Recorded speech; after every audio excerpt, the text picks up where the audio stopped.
Hi friends, welcome to HR education YouTube channel. మనం పాలిటీకి సంబంధించిన chapter wise questions discuss చేస్తున్నాం. దాంట్లో భాగంగా పాలిటీలో భారత యూనియన్ చాప్టర్‌కి సంబంధించిన కొన్ని ముఖ్యమైన క్వశ్చన్స్ ఈ వీడియోలో డిస్కస్ చేస్తాం. కాబట్టి ఎక్కడ నా వీడియోని స్కిప్ చేయకుండా పూర్తిగా చివరి వరకు చూడండి. నా వీడియో గనుక మీకు నచ్చినట్లయితే లైక్ చేసి సబ్స్క్రైబ్ చేసుకోండి. అదేవిధంగా పోటీ పరీక్షలకు ప్రిపేర్ అవుతున్న అభ్యర్థులకి షేర్ చేయండి. నా ఎక్స్‌ప్లనేషన్ వినబోయే ముందు వీడియోని పాజ్ చేసి క్వెషన్స్‌కి ఆన్సర్ చేసే ప్రయత్నం చేయండి. తర్వాత నా ఎక్స్‌ప్లనేషన్ పూర్తిగా వినండి. ఎందుకంటే ఇలా క్వెషన్ ఆన్సర్ చేయడం వల్ల, అదేవిధంగా నా ఎక్స్‌ప్లనేషన్ పూర్తిగా వినడం వల్ల మీకు సబ్జెక్ట్‌ని ఒకసారి రివిజన్ చేసుకున్నట్లుగా ఉంటుంది. కాబట్టి మీరు ఎక్కడ నా వీడియో స్కిప్ చేయకుండా పూర్తిగా చివరి వరకు చూడండి. పాలిటీకి సంబంధించిన గత చాప్టర్‌కి సంబంధించినటువంటి వీడియోస్ ఆల్రెడీ అప్‌లోడ్ చేయడం జరిగింది. ఎవరైనా ఆ వీడియో చూడాలనుకున్నట్లయితే ఛానెల్ లోగో పైన క్లిక్ చేసి ఆళ్ళ పాలిటీ అనే ప్లే లిస్ట్ ఉంటుంది. ఆ పాలిటీ అనే ప్లే లిస్ట్‌లో ఆ వీడియోస్‌కి సంబంధించినటువంటి డీటెయిల్స్ కనపడతాయి. వాటిపైన క్లిక్ చేసి ఆ సంబంధిత వీడియోస్ మీరు చూడవచ్చు. ఇక్కడ భారత యూనియన్ చాప్టర్‌కి సంబంధించిన ఫస్ట్ క్వెషన్ చూద్దాం. ఫస్ట్ క్వెషన్ చూసినట్లయితే భారతదేశ సమాఖ్య స్వరూపం గురించి క్రింది వాక్యాలను పరిశీలించండి అని అడుగుతున్నాడు. ఇక్కడ 4 స్టేట్మెంట్‌లు అయితే ఇవ్వడం జరిగింది. వాటిలో సరైనవి ఏవి గుర్తించుకోమని అడుగుతున్నాడు. కాబట్టి వన్ బై వన్ చూసుకుంటూ వద్దాం. ఫస్ట్ స్టేట్మెంట్, భారతదేశాన్ని రాజ్యాంగంలో రాష్ట్రాల యూనియన్‌గా పేర్కొన్నారు అంటున్నారు. యెస్, ఇక్కడ ఈ స్టేట్మెంట్ కరెక్టే అవుతుంది. మనం సమైక్య విధానాన్ని అనుసరిస్తున్నప్పటికీ అమెరికాల వలె పూర్తి సమైక్య కాకుండా మనం అర్ధ సమైక్యని అనుసరిస్తున్నాం. అట్లాగని మనం సమైక్య అనే పదాన్ని మనం ఎక్కడా వాడలేదు. ఈ సమైక్య పదానికి బదులుగా మనం ఏమని వాడాము? భారతదేశము రాష్ట్రాల యూనియన్‌గా మన రాజ్యాంగంలో మనం పేర్కొన్నాము. రాష్ట్రాల యూనియన్ అంటే రాష్ట్రాల యొక్క కూటమి. ఇక మనం పేర్కొన్నాము. ఇక్కడ ఈ స్టేట్మెంట్ కరెక్టే. సెకండ్ స్టేట్మెంట్, భారతదేశంలోని రాష్ట్రాలకు యూనియన్ నుంచి విడిపోయే అధికారము ఉంది. ఇక్కడ భారత యూనియన్‌లో భారత యూనియన్‌లో యూనియన్ ఆఫ్ స్టేట్స్‌లో మన రాష్ట్రాలకి భారతదేశం నుంచి విడిపోయే అధికారం లేదు. ఓన్లీ మనం ఎందుకు అంటే ఇప్పుడు పరిపాలన సౌలభ్యం కోసం మాత్రమే మనం ఈ యొక్క సమైక్యను అనుసరిస్తున్నాం. అంటే మనం పూర్తి సమైక్య గాకుండా కేంద్రానికి ఎక్కువ అధికారాలు ఉండే విధంగా, కేంద్రానికి ఎక్కువ అధికారాలు ఉండే విధంగా ఉన్నటువంటి సమైక్యను మనం అనుసరిస్తున్నాం. కేంద్ర రాష్ట్రాల మధ్య అధికారాల పంపిణీ జరిగినప్పటికీ గూడా నార్మల్ సిట్యుయేషన్‌లోనేమో సమైక్య వ్యవహరిస్తుంది. అత్యవసర పరిస్థితుల సమయంలో ఏకకేంద్రంగా వ్యవహరిస్తుంది. కాబట్టి ఇక్కడ పరిపాలన సౌలభ్యం కోసమే మనం రాష్ట్రాల యూనియన్‌గా ఏర్పడ్డాం గాబట్టి, ఇక్కడ మనం యూనియన్ నుంచి విడిపోయే అధికారం రాష్ట్రాలకు లేదు. ఇక్కడ ఈ స్టేట్మెంట్ అనేది రాంగ్ అవుతుంది. థర్డ్ స్టేట్మెంట్, అమెరికా సమైక్యను ఆదర్శంగా తీసుకొని పొందుపరచామంటున్నారు. మనం అనుసరిస్తున్నటువంటి సమైక్య అమెరికా సమైక్యను ఆదర్శంగా తీసుకొని పొందుపరచుకోలేదు. కెనడా యొక్క సమైక్యను మనం ఆదర్శంగా తీసుకొని పొందుపరుచుకున్నాం. అంటే సమైక్య అనే పదాన్ని మనం కెనడా రాజ్యాంగం నుంచి స్వీకరించాము. మరి అమెరికా సమైక్యకి, కెనడా సమైక్యకి అర్థం ఏంటంటే అమెరికా సమైక్యనేమో పూర్తి సమైక్య. అంటే కేంద్ర రాష్ట్రాల మధ్య అధికారాలు సమానంగా ఉంటాయి. కేంద్రానికి ఎంత అధికారాలు ఉంటాయో రాష్ట్రాలకు గూడా అంతే అధికారాలు ఉంటాయి. అవసరం అనుకుంటే దేశం నుంచి విడిపోయే అధికారం గూడా అక్కడ రాష్ట్రాలకు ఉంటుంది. కానీ కెనడా సమైక్య ఏందంటే ఎక్కువగా కేంద్రానికే ఎక్కువ అధికారాలుంటాయి. అదే విధానాన్ని మనం ఇక్కడ అనుసరించాం. ఇక్కడ ఈ స్టేట్మెంట్ గూడా రాకింగే మన సమైక్య అనే పదాన్ని కెనడా నుంచి స్వీకరించాం. అమెరికా నుంచి కాదు. ఫోర్త్ స్టేట్మెంట్, కేసీ వేర్ భారత సమైక్యని క్వాసీ ఫెడరల్ అర్ధ సమైక్య పేర్కొన్నాడు. యెస్, ఇతను బ్రిటిష్ కేసీ వేర్ అనేది బ్రిటిష్ రాజ్యాంగ నిపుణుడు. అంటే ఒక తత్వవేత్తగా చెప్పుకోవచ్చు. తత్వ శాస్త్రవేత్తగా చెప్పుకోవచ్చు. ఇతడు ఏమని పేర్కొన్నాడు భారత రాజ్యాంగాన్ని? అర్ధ సమైక్య పేర్కొన్నాడు. ఎందుకంటే మనది పూర్తి సమైక్య కాదు. అట్లాగని సమైక్య పదాన్ని కూడా మనం ఎక్కడ పొందుపరుచుకోలేదు. కాబట్టి కేసీ వేర్ క్వాసీ ఫెడరల్‌గా పేర్కొన్నాడు భారత రాజ్యాంగాన్ని. ఈ స్టేట్మెంట్ ఇక్కడ కరెక్టే. వీటిల్లో సరైనవేవి గుర్తించమని అడుగుతున్నాడు కాబట్టి, ఒకటో స్టేట్మెంట్ సరి అయినది, నాలుగో స్టేట్మెంట్ సరి అయినది. కాబట్టి ఆప్షన్ డి ఆన్సర్ అవుతుంది. రెండో క్వెషన్ చూసినట్లయితే రాజ్యాంగంలోని ఆర్టికల్ 2 మరియు ఆర్టికల్ 3లకు సంబంధించి క్రింది వాక్యాలను పరిశీలించండి అని అడుగుతున్నాడు. ఇక్కడ 4 స్టేట్మెంట్‌లు అయితే ఇవ్వడం జరిగింది. వాటిలో సరైనవేవి గుర్తించండి అని అడుగుతున్నాడు కాబట్టి వన్ బై వన్ చూసుకుంటూ వద్దాం. ఫస్ట్ స్టేట్మెంట్, ఇక్కడ ఆర్టికల్ 2, ఆర్టికల్ 3కు సంబంధించిన క్వెషన్ ఇచ్చాడు కాబట్టి, ఆర్టికల్ 2 దేని గురించి చెప్తుంది, ఆర్టికల్ 3 దేని గురించి చెప్తుంది అనేది కొద్దిగా అవగాహన ఉంటే మీరు ఈ క్వెషన్స్‌కి ఈజీగా ఆన్సర్ చేస్తారు. ఆర్టికల్ 2 ఇక్కడ ఏం చెప్తుంది అనంటే, ఇప్పుడు భారత యూనియన్‌లో లేని భూభాగాలను భారతదేశంలో విలీనం చేసుకోవడం, అదేవిధంగా భారత యూనియన్‌లో ఉన్నటువంటి భూభాగాలను ఇతర దేశాలకు ఇవ్వడం. ఇట్లాంటివి ఇట్లాంటి వాటి గురించి పార్లమెంటు చేసే చట్టాల గురించి చెప్తుంది. అంటే పార్లమెంట్‌కే ఇట్లాంటి అధికారం ఉంటుంది అని చెప్పేది ఆర్టికల్ 2. అంటే భారత యూనియన్‌లో లేనటువంటి భూభాగాలను భారతదేశంలో విలీనం చేసుకోవడం, అదేవిధంగా భారత భూభాగాలను ఇతర దేశాలకు అప్పగించడం. ఇట్లాంటి ప్రక్రియలన్నీ పార్లమెంటు చేస్తుంది. అంటే ఒక ప్రత్యేకమైనటువంటి రాజ్యాంగ సవరణ ద్వారా ఇది అంతా చేయవలసి ఉంటుంది. దీని గురించి తెలిపేటువంటిది ఆర్టికల్ 2. ఆర్టికల్ 3 ఏం చెప్తుందంటే, ఆల్రెడీ భారత యూనియన్‌లో ఉన్నటువంటి రాష్ట్రాల యొక్క పునర్‌వ్యవస్థీకరణ గురించి ఆర్టికల్ 3 చెప్తుంది. ఏంటిది పునర్‌వ్యవస్థీకరణ అంటే, ఇప్పుడు ఉన్న రాష్ట్రాలని కొత్త రాష్ట్రాలుగా ఏర్పాటు చేయడము, సరిహద్దులు మార్పు చేర్పు చేయడము, రాష్ట్రాల యొక్క పేర్లను మార్చడము, ఇట్లా. అంటే ఉన్నటువంటి రాష్ట్రాలని ఆల్రెడీ భారతదేశంలో ఉన్నటువంటి రాష్ట్రాలని పునర్‌వ్యవస్థీకరించడం. గురించి ఈ ఆర్టికల్ 3 చెప్తుంది. అంటే అది చేసే అధికారం కూడా పార్లమెంట్‌కి ఉంటుంది. ఇది ఎట్లా చేస్తుందంటే పార్లమెంటు ఇది ఒక సాధారణ మెజారిటీ తోటి అంటే సాధారణ చట్టంగా ఈ ఒక రాష్ట్రాల యొక్క పునర్‌వ్యవస్థీకరణ చేయవచ్చు. కానీ ఇక్కడ ఆర్టికల్ 2 ప్రకారం చేస్తే మాత్రం ఖచ్చితంగా రాజ్యాంగ సవరణ చేయాల్సిందే అనే దాని గురించి ఇక్కడ ఆర్టికల్ 2 చెప్తుంది. ఇక్కడ ఫస్ట్ స్టేట్‌మెంట్ చూసినట్లయితే పార్లమెంటు ఒక చట్టం ద్వారా కొత్త రాష్ట్రాలను ఏర్పాటు చేయడము, కొత్త రాష్ట్రాలను చేర్చడము, లేదా ఉన్న రాష్ట్రాలను పునర్‌వ్యవస్థీకరించడం చేయగలదు. అంటే ఇక్కడ ఈ స్టేట్‌మెంట్ కరెక్టే. మన భారతదేశంలో రాష్ట్రాలను పునర్‌వ్యవస్థీకరించాలన్నా, కొత్త రాష్ట్రాలను ఏర్పాటు చేయాలన్నా, ఆ అధికారం ఎవరికుంటుంది? రాజ్యాంగం ఎవరికిచ్చిందంటే పార్లమెంట్‌కిచ్చింది. ఇక్కడ ఈ స్టేట్‌మెంట్ కరెక్టే. Second statement. ఆర్టికల్ 2 కింద పార్లమెంట్ చేసే చట్టాలకి ఆర్టికల్ 368 ప్రకారం చేసే రాజ్యాంగ సవరణ అవసరం లేదు అంటున్నారు. ఇక్కడ ఆర్టికల్ 2 ఏమని చెప్పాను ఇప్పటి వరకి? ఆర్టికల్ 2 ప్రకారం ఆర్టికల్ 2 దేని గురించి చెప్తుంది? భారత యూనియన్‌లో లేని భూభాగాలను భారతదేశంలో విలీనం చేసుకోవడం. అదేవిధంగా భారత యూనియన్ యొక్క భూభాగాలను వేరే దేశాలకు బదిలీ చేయడం. ఇట్లాంటి ప్రక్రియలన్నీ పార్లమెంట్ చేస్తుందని చెప్పాం. పార్లమెంటు ఇట్లాంటి ప్రక్రియలు చేసేటప్పుడు ఇక్కడ ఒక ప్రత్యేక మెజారిటీతో అంటే రాజ్యాంగ సవరణ చేయవలసి ఉంటుంది. ఆర్టికల్ 368 ప్రకారము రాజ్యాంగ సవరణ చేయవలసి ఉంటుంది. కాబట్టి దీనికి ఒక ప్రత్యేక మెజారిటీ అవసరం 368 ప్రకారం. కాబట్టి రాజ్యాంగ సవరణ ఖచ్చితంగా ఇటువంటి ప్రక్రియలలో అవసరం ఉంటుంది. కాబట్టి ఇక్కడ అవసరం లేదు అని అన్నాడు రాజ్యాంగ సవరణ. కానీ రాజ్యాంగ సవరణ అవసరం. ఇక్కడ ఈ స్టేట్‌మెంట్ అనేది రాంగ్ అవుతుంది. Third statement. రాష్ట్రాల పునర్‌వ్యవస్థీకరణకు సంబంధించిన బిల్లు పార్లమెంట్‌లో ప్రవేశపెట్టే ముందు భారత రాష్ట్రపతి మరియు రాష్ట్ర శాసనసభ అభిప్రాయం తీసుకోవాలంటున్నాడు. ఇప్పుడు ఆర్టికల్ 3 ఏం చెప్తుందని చెప్పాను? భారత యూనియన్‌లో ఉన్నటువంటి భూభాగాల యొక్క పునర్‌వ్యవస్థీకరణ గురించి చెప్తుంది ఆర్టికల్ 3. ఇదంతా పార్లమెంట్ చేస్తుందని చెప్తుంది. మరి రాష్ట్రాల పునర్‌వ్యవస్థీకరణకు సంబంధించినటువంటి బిల్లును పార్లమెంట్‌లో ఏ సభలోనైనా ప్రవేశపెట్టే ముందు రాష్ట్రపతి ముందస్తు అనుమతి అయితే తీసుకోవాల్సి ఉంటుంది. రాష్ట్రపతి ముందస్తు అనుమతితోనే పార్లమెంట్‌లో ప్రవేశపెట్టాలి. మరి రాష్ట్రపతి అప్పుడు ఏం చేస్తాడు? ఆ బిల్లుని రాష్ట్రాల శాసనసభల అభిప్రాయానికి పంపుతాడు. రాష్ట్రాల శాసనసభల అభిప్రాయాన్ని కోరుతాడు. ఇప్పుడు రాష్ట్రాల శాసనసభ యొక్క అభిప్రాయం ఎట్లున్నప్పటికీ, ఆ రాష్ట్రాల యొక్క శాసనసభలు ఆ బిల్లును యాక్సెప్ట్ చేసినప్పటికీ, తిరస్కరించినప్పటికీ రాష్ట్రపతి తనకిష్టం వచ్చినట్టుగా నిర్ణయం తీసుకోవచ్చు. అంటే రాష్ట్రాల యొక్క అభిప్రాయంతో సంబంధం లేదిక్కడ. రాష్ట్రాల అభిప్రాయం తీసుకోవాలని కూడా ఎక్కడ నియమం లేదు. కాకపోతే అటువంటి బిల్లును రాష్ట్రపతి అనుమతితో మాత్రమే పార్లమెంట్‌లో ప్రవేశపెట్టాలి. రాష్ట్రాల యొక్క శాసనసభ అభిప్రాయం ఖచ్చితంగా తీసుకోవాలనేదే లేదు. కాబట్టి ఇక్కడ ఈ స్టేట్‌మెంట్ అయితే రాంగ్. Fourth statement. ఆర్టికల్ 3 కింద ఆర్టికల్ 3 కింద పార్లమెంటు చేసే చట్టాలకి ఆర్టికల్ 368 ప్రకారం చేసే రాజ్యాంగ సవరణ అవసరం అంటున్నాడు. ఇక్కడ ఆర్టికల్ 3 ఏం చెప్తుందని చెప్పాను? ఆల్రెడీ భారత యూనియన్‌లో ఉన్నటువంటి రాష్ట్రాల పునర్‌వ్యవస్థీకరణకు సంబంధించినటువంటి ప్రక్రియ పార్లమెంట్ చేస్తుంది అని చెప్పాను. దానికి పార్లమెంట్ అనేది సాధారణ చట్టం చేస్తే సరిపోతుంది. రాష్ట్రాల పునర్‌వ్యవస్థీకరణకు సంబంధించి చేయాలనుకున్నట్లయితే పార్లమెంట్ సాధారణ చట్టంతో చేస్తే సరిపోతుంది. దానికి ఆర్టికల్ 368 ప్రకారం చేసేటువంటి రాజ్యాంగ సవరణ అవసరం లేదు. ఇక్కడ ఈ స్టేట్‌మెంట్ అనేది రాంగ్ అవుతుంది. ఇక్కడ సరైనవేవని అడుగుతున్నాడు కాబట్టి ఆప్షన్ 1 సరి అయిందే. అదేవిధంగా ఆప్షన్ 1 మాత్రమే సరి అయింది. కాబట్టి ఆప్షన్ ఏ ఇక్కడ ఆన్సర్ అవుతుంది. థర్డ్ క్వెషన్ చూసినట్లయితే భారత రాజ్యాంగంలోని యూనియన్ భావనకి సంబంధించి క్రింది వాక్యాలను పరిశీలించండి అని అడుగుతున్నాడు. ఇక్కడ 4 స్టేట్‌మెంట్‌లు అయితే ఇవ్వడం జరిగింది. వాటిలో సరైనవి ఏవి అని గుర్తించవలసి ఉంటుంది. స్టేట్‌మెంట్ రాజ్యాంగంలో 1-4 వరకు గల ఆర్టికల్స్ భారత భూభాగం గురించి వివరిస్తాయి అంటున్నాడు. యెస్. ఇక్కడ మన భారత రాజ్యాంగంలో ఒకటో భాగంలో, ఒకటో భాగంలో ఆర్టికల్ 1-4 వరకు భారత భూభాగానికి సంబంధించిన అంశాలు పొందుపరచడం జరిగింది.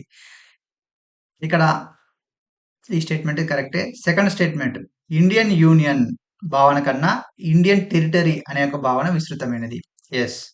భారత రాజ్యాంగంలో ఏమని పేర్కొంటుంది? ఆర్టికల్ 1 ఏం చెప్తుంది? రాష్ట్రాల యూనియన్ అని పేర్కొంటుంది. భారతదేశము రాష్ట్రాల యూనియన్ అని పేర్కొంటుంది. అయితే ఈ యూనియన్ అంటే ఈ యూనియన్ భావన కన్నా ఇండియన్ టెరిటరీ అనే ఒక భావన విస్తృతమైంది అంటున్నాడు. అంటే దీనికే ఎక్కువ అర్థాలుంటాయి. ఎక్కువ అంశాలు దీంట్లో వచ్చేటువంటి అవకాశం ఉంది.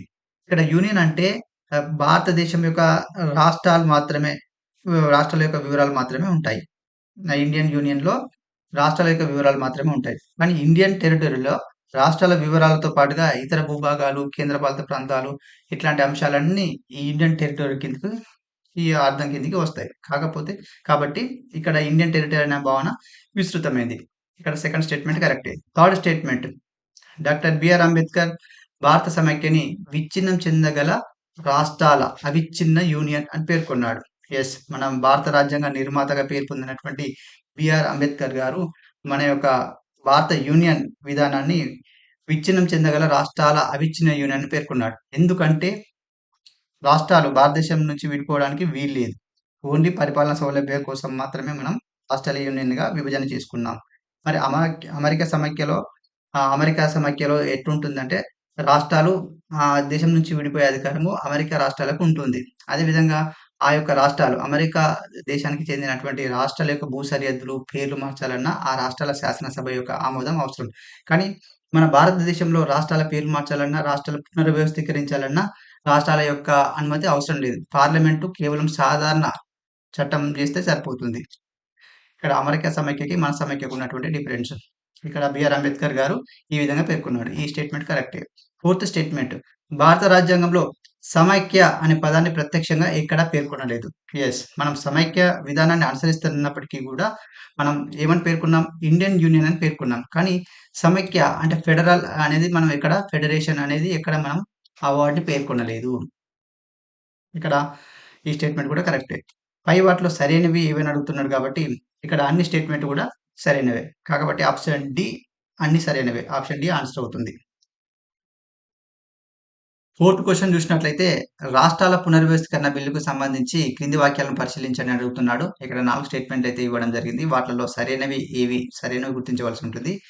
ఇక్కడ రాష్ట్రాల పునర్వ్యవస్థీకరణ బిల్లుకు సంబంధించిన క్వెషన్ అడగడం జరిగింది. ఇక్కడ రాష్ట్రాల పునర్వ్యవస్థీకరణ అంటే ఇప్పుడు భారత యూనియన్‌లోని భూభాగాలకు సంబంధించినటువంటి చట్టం చేసే అధికారము భారత రాజ్యాంగం పార్లమెంట్‌కి ఇవ్వడం జరిగింది. అంటే ఉన్న రాష్ట్రాలని పునర్వ్యవస్థీకరించడము, మన భారత యూనియన్‌లో లేనటువంటి రాష్ట్రాలను విలీనం చేసుకోవడం, అదేవిధంగా మన భారత యూనియన్‌లో ఉన్నటువంటి భూభాగాలను ఇతర దేశాలకు బదలాయించడం, ఇట్లాంటి నిర్ణయాలన్నీ తీసుకునే అధికారము మన రాజ్యాంగం పార్లమెంట్‌కి ఇవ్వడం జరిగింది. అట్లా దాంట్లో భాగంగా ఆర్టికల్ 3 అంటే మన దేశంలో ఉన్నటువంటి రాష్ట్రాల పునర్వ్యవస్థీకరణకు సంబంధించిన అంశాలు ఆర్టికల్ 3లో పొందుపరచడం జరిగింది.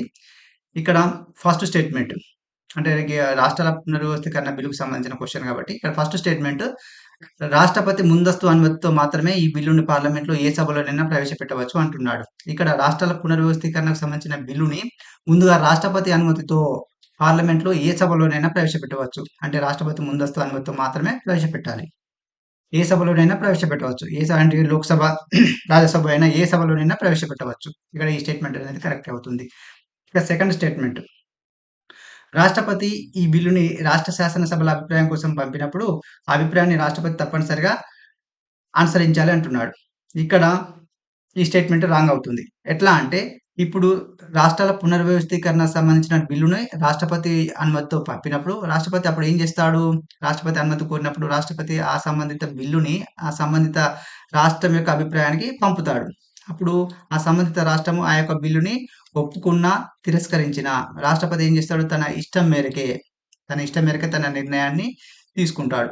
ఆ రాష్ట్రాల యొక్క అభిప్రాయంతో సంబంధం లేదు. కాబట్టి ఆ రాష్ట్రాల యొక్క అభిప్రాయాన్ని తప్పనిసరిగా పాటించవలసిన అవసరం లేదు.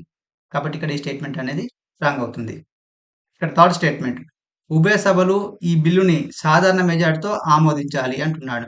ఎస్, ఈ రాష్ట్రాల పునర్వ్యవస్థీకరణకు సంబంధించినటువంటి బిల్లుని ఉభయ సభలు అంటే ఇటు లోక్సభ, రాజ్యసభలు 2 కూడా సాధారణ మెజార్టీతో ఆమోదిస్తే సరిపోతుంది. ఏ ఒక్క సభ కూడా ఏ ఒక్క సభ తిరస్కరించినా కూడా అది వీగిపోతుంది.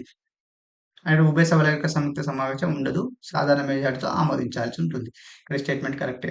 ఫోర్త్ స్టేట్మెంట్ ఈ బిల్లుకి సంబంధించి ఉభయ సభల సంయుక్త సమావేశానికి అవకాశం ఉండదు అంటున్నాడు.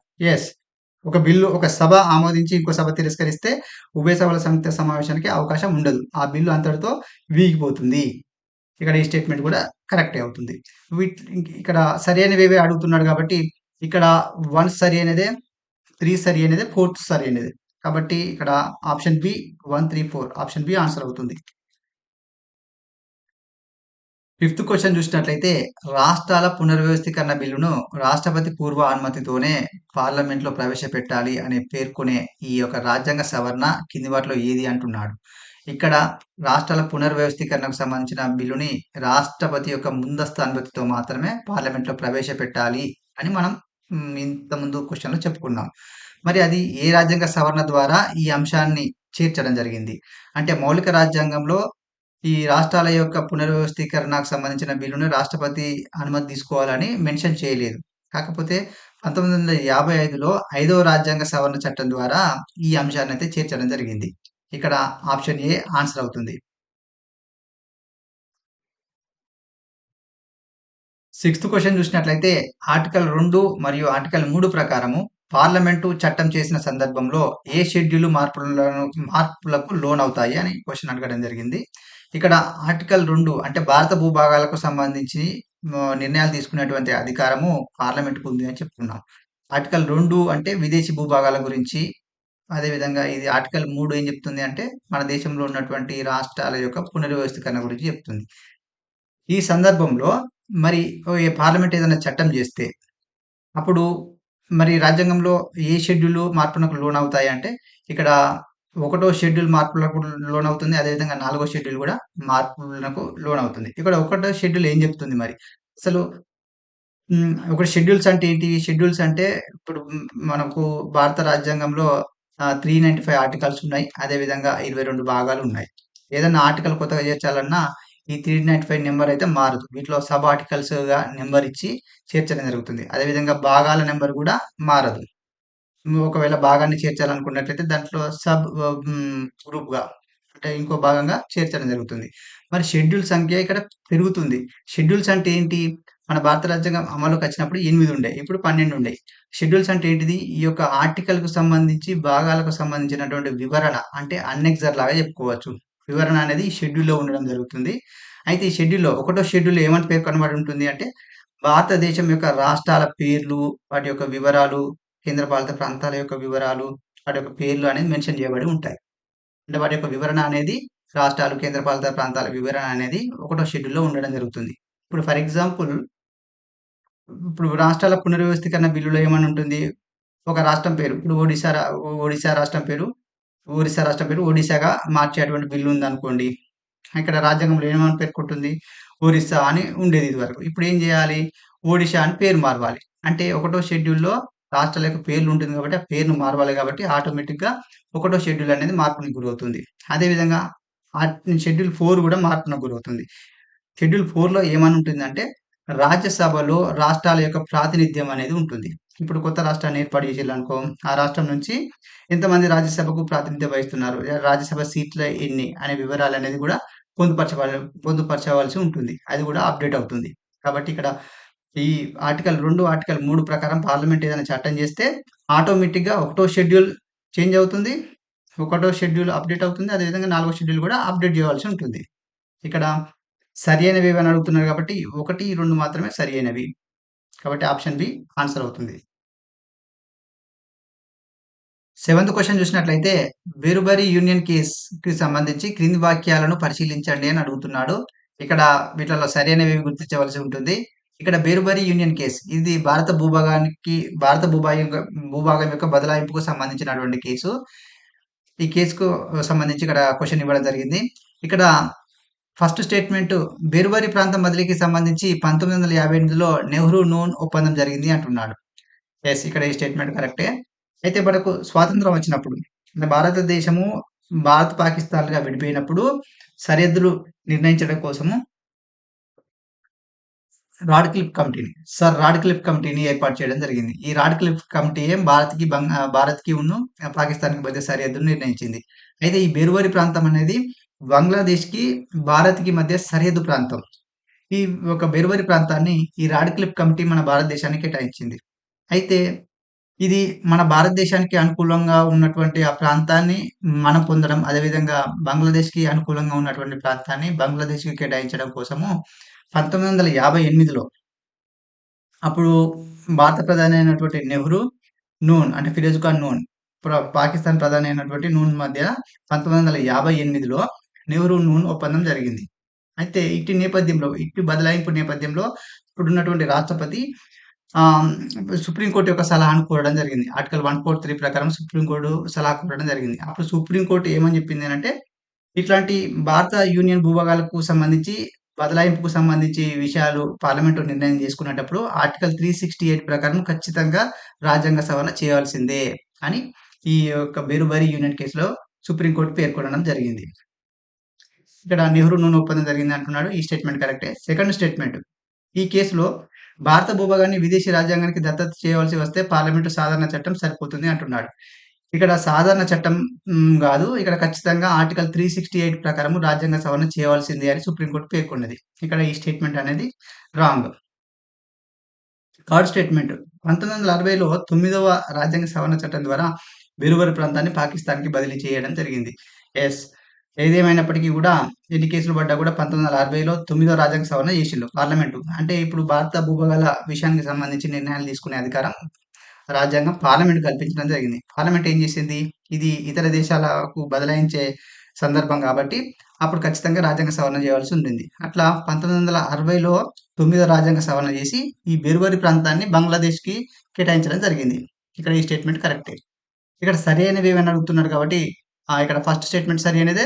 థర్డ్ స్టేట్మెంట్ కూడా సరైనదే. కాబట్టి ఆప్షన్ బి ఇక్కడ ఆన్సర్ అవుతుంది.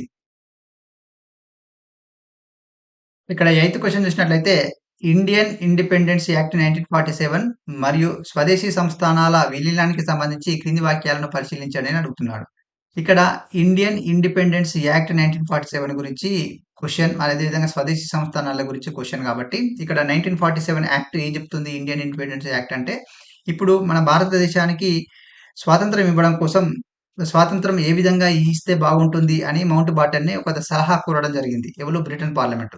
అప్పుడు మౌంట్ బాటన్ ఒక ప్రణాళికను రచించిండు. అంటే భారతదేశానికి స్వాతంత్రం ఏ విధంగా ఇయ్యాలి? ఎప్పుడు ఇయ్యాలి? అదేవిధంగా మరి దేశాన్ని ఇప్పుడు భారత్, పాకిస్తాన్ అనే ఒక డిమాండ్ ఉంది గదా! దేశాన్ని విభజించాలనా వద్దా? అదేవిధంగా స్వదేశీ సంస్థానాలు ఉన్నాయి గదా! వాటి పరిస్థితి ఏంటి? వాటికి ఏం అవకాశం ఇయ్యాలి? అనే అంశాల పైన ఒక ప్లాన్‌ని రచించడం జరిగింది మౌంట్ బాటన్ గారు. ఈ మౌంట్ బాటన్ యొక్క ప్లాన్‌లను అనుసరించే తీసుకొచ్చినటువంటి ఆ చట్టాన్ని మౌంట్ బాటన్ యొక్క యొక్క ప్లాన్‌లో ఉన్నటువంటి ఆ అంశాలను ఇంప్లిమెంట్ చేయడం కోసం తీసుకొచ్చినటువంటి చట్టమే ఇండియన్ ఇండిపెండెన్స్ యాక్ట్. ఈ ఇండియన్ ఇండిపెండెన్స్ యాక్ట్‌లో స్వదేశీ సంస్థానాల గురించి ఏమని పేర్కొనబడింది అంటే, స్వదేశీ సంస్థానాలకు 3 ఆప్షన్స్ ఇవ్వడం జరిగింది. ఒకటేమో మీరు పాకిస్తాన్‌లో అయినా విలీనం గావచ్చు, లేదా భారతదేశంలోనే విలీనం గావచ్చు, లేదంటే మీరు స్వతంత్రంగా గూడా ఉండవచ్చు అనే 3 ఆప్షన్స్ ఇవ్వడం జరిగింది. అట్లా స్వాతంత్రం వచ్చే నాటికి మన దేశంలో మొత్తం 552 సంస్థానాలు ఉండేటివి. అయితే దీంట్లో 549 సంస్థానాలు భారతదేశంలో పాకిస్తాన్‌లో విలీనం కావడం జరిగింది. మిగతా 3 మాత్రం విలీనం గాలేదు.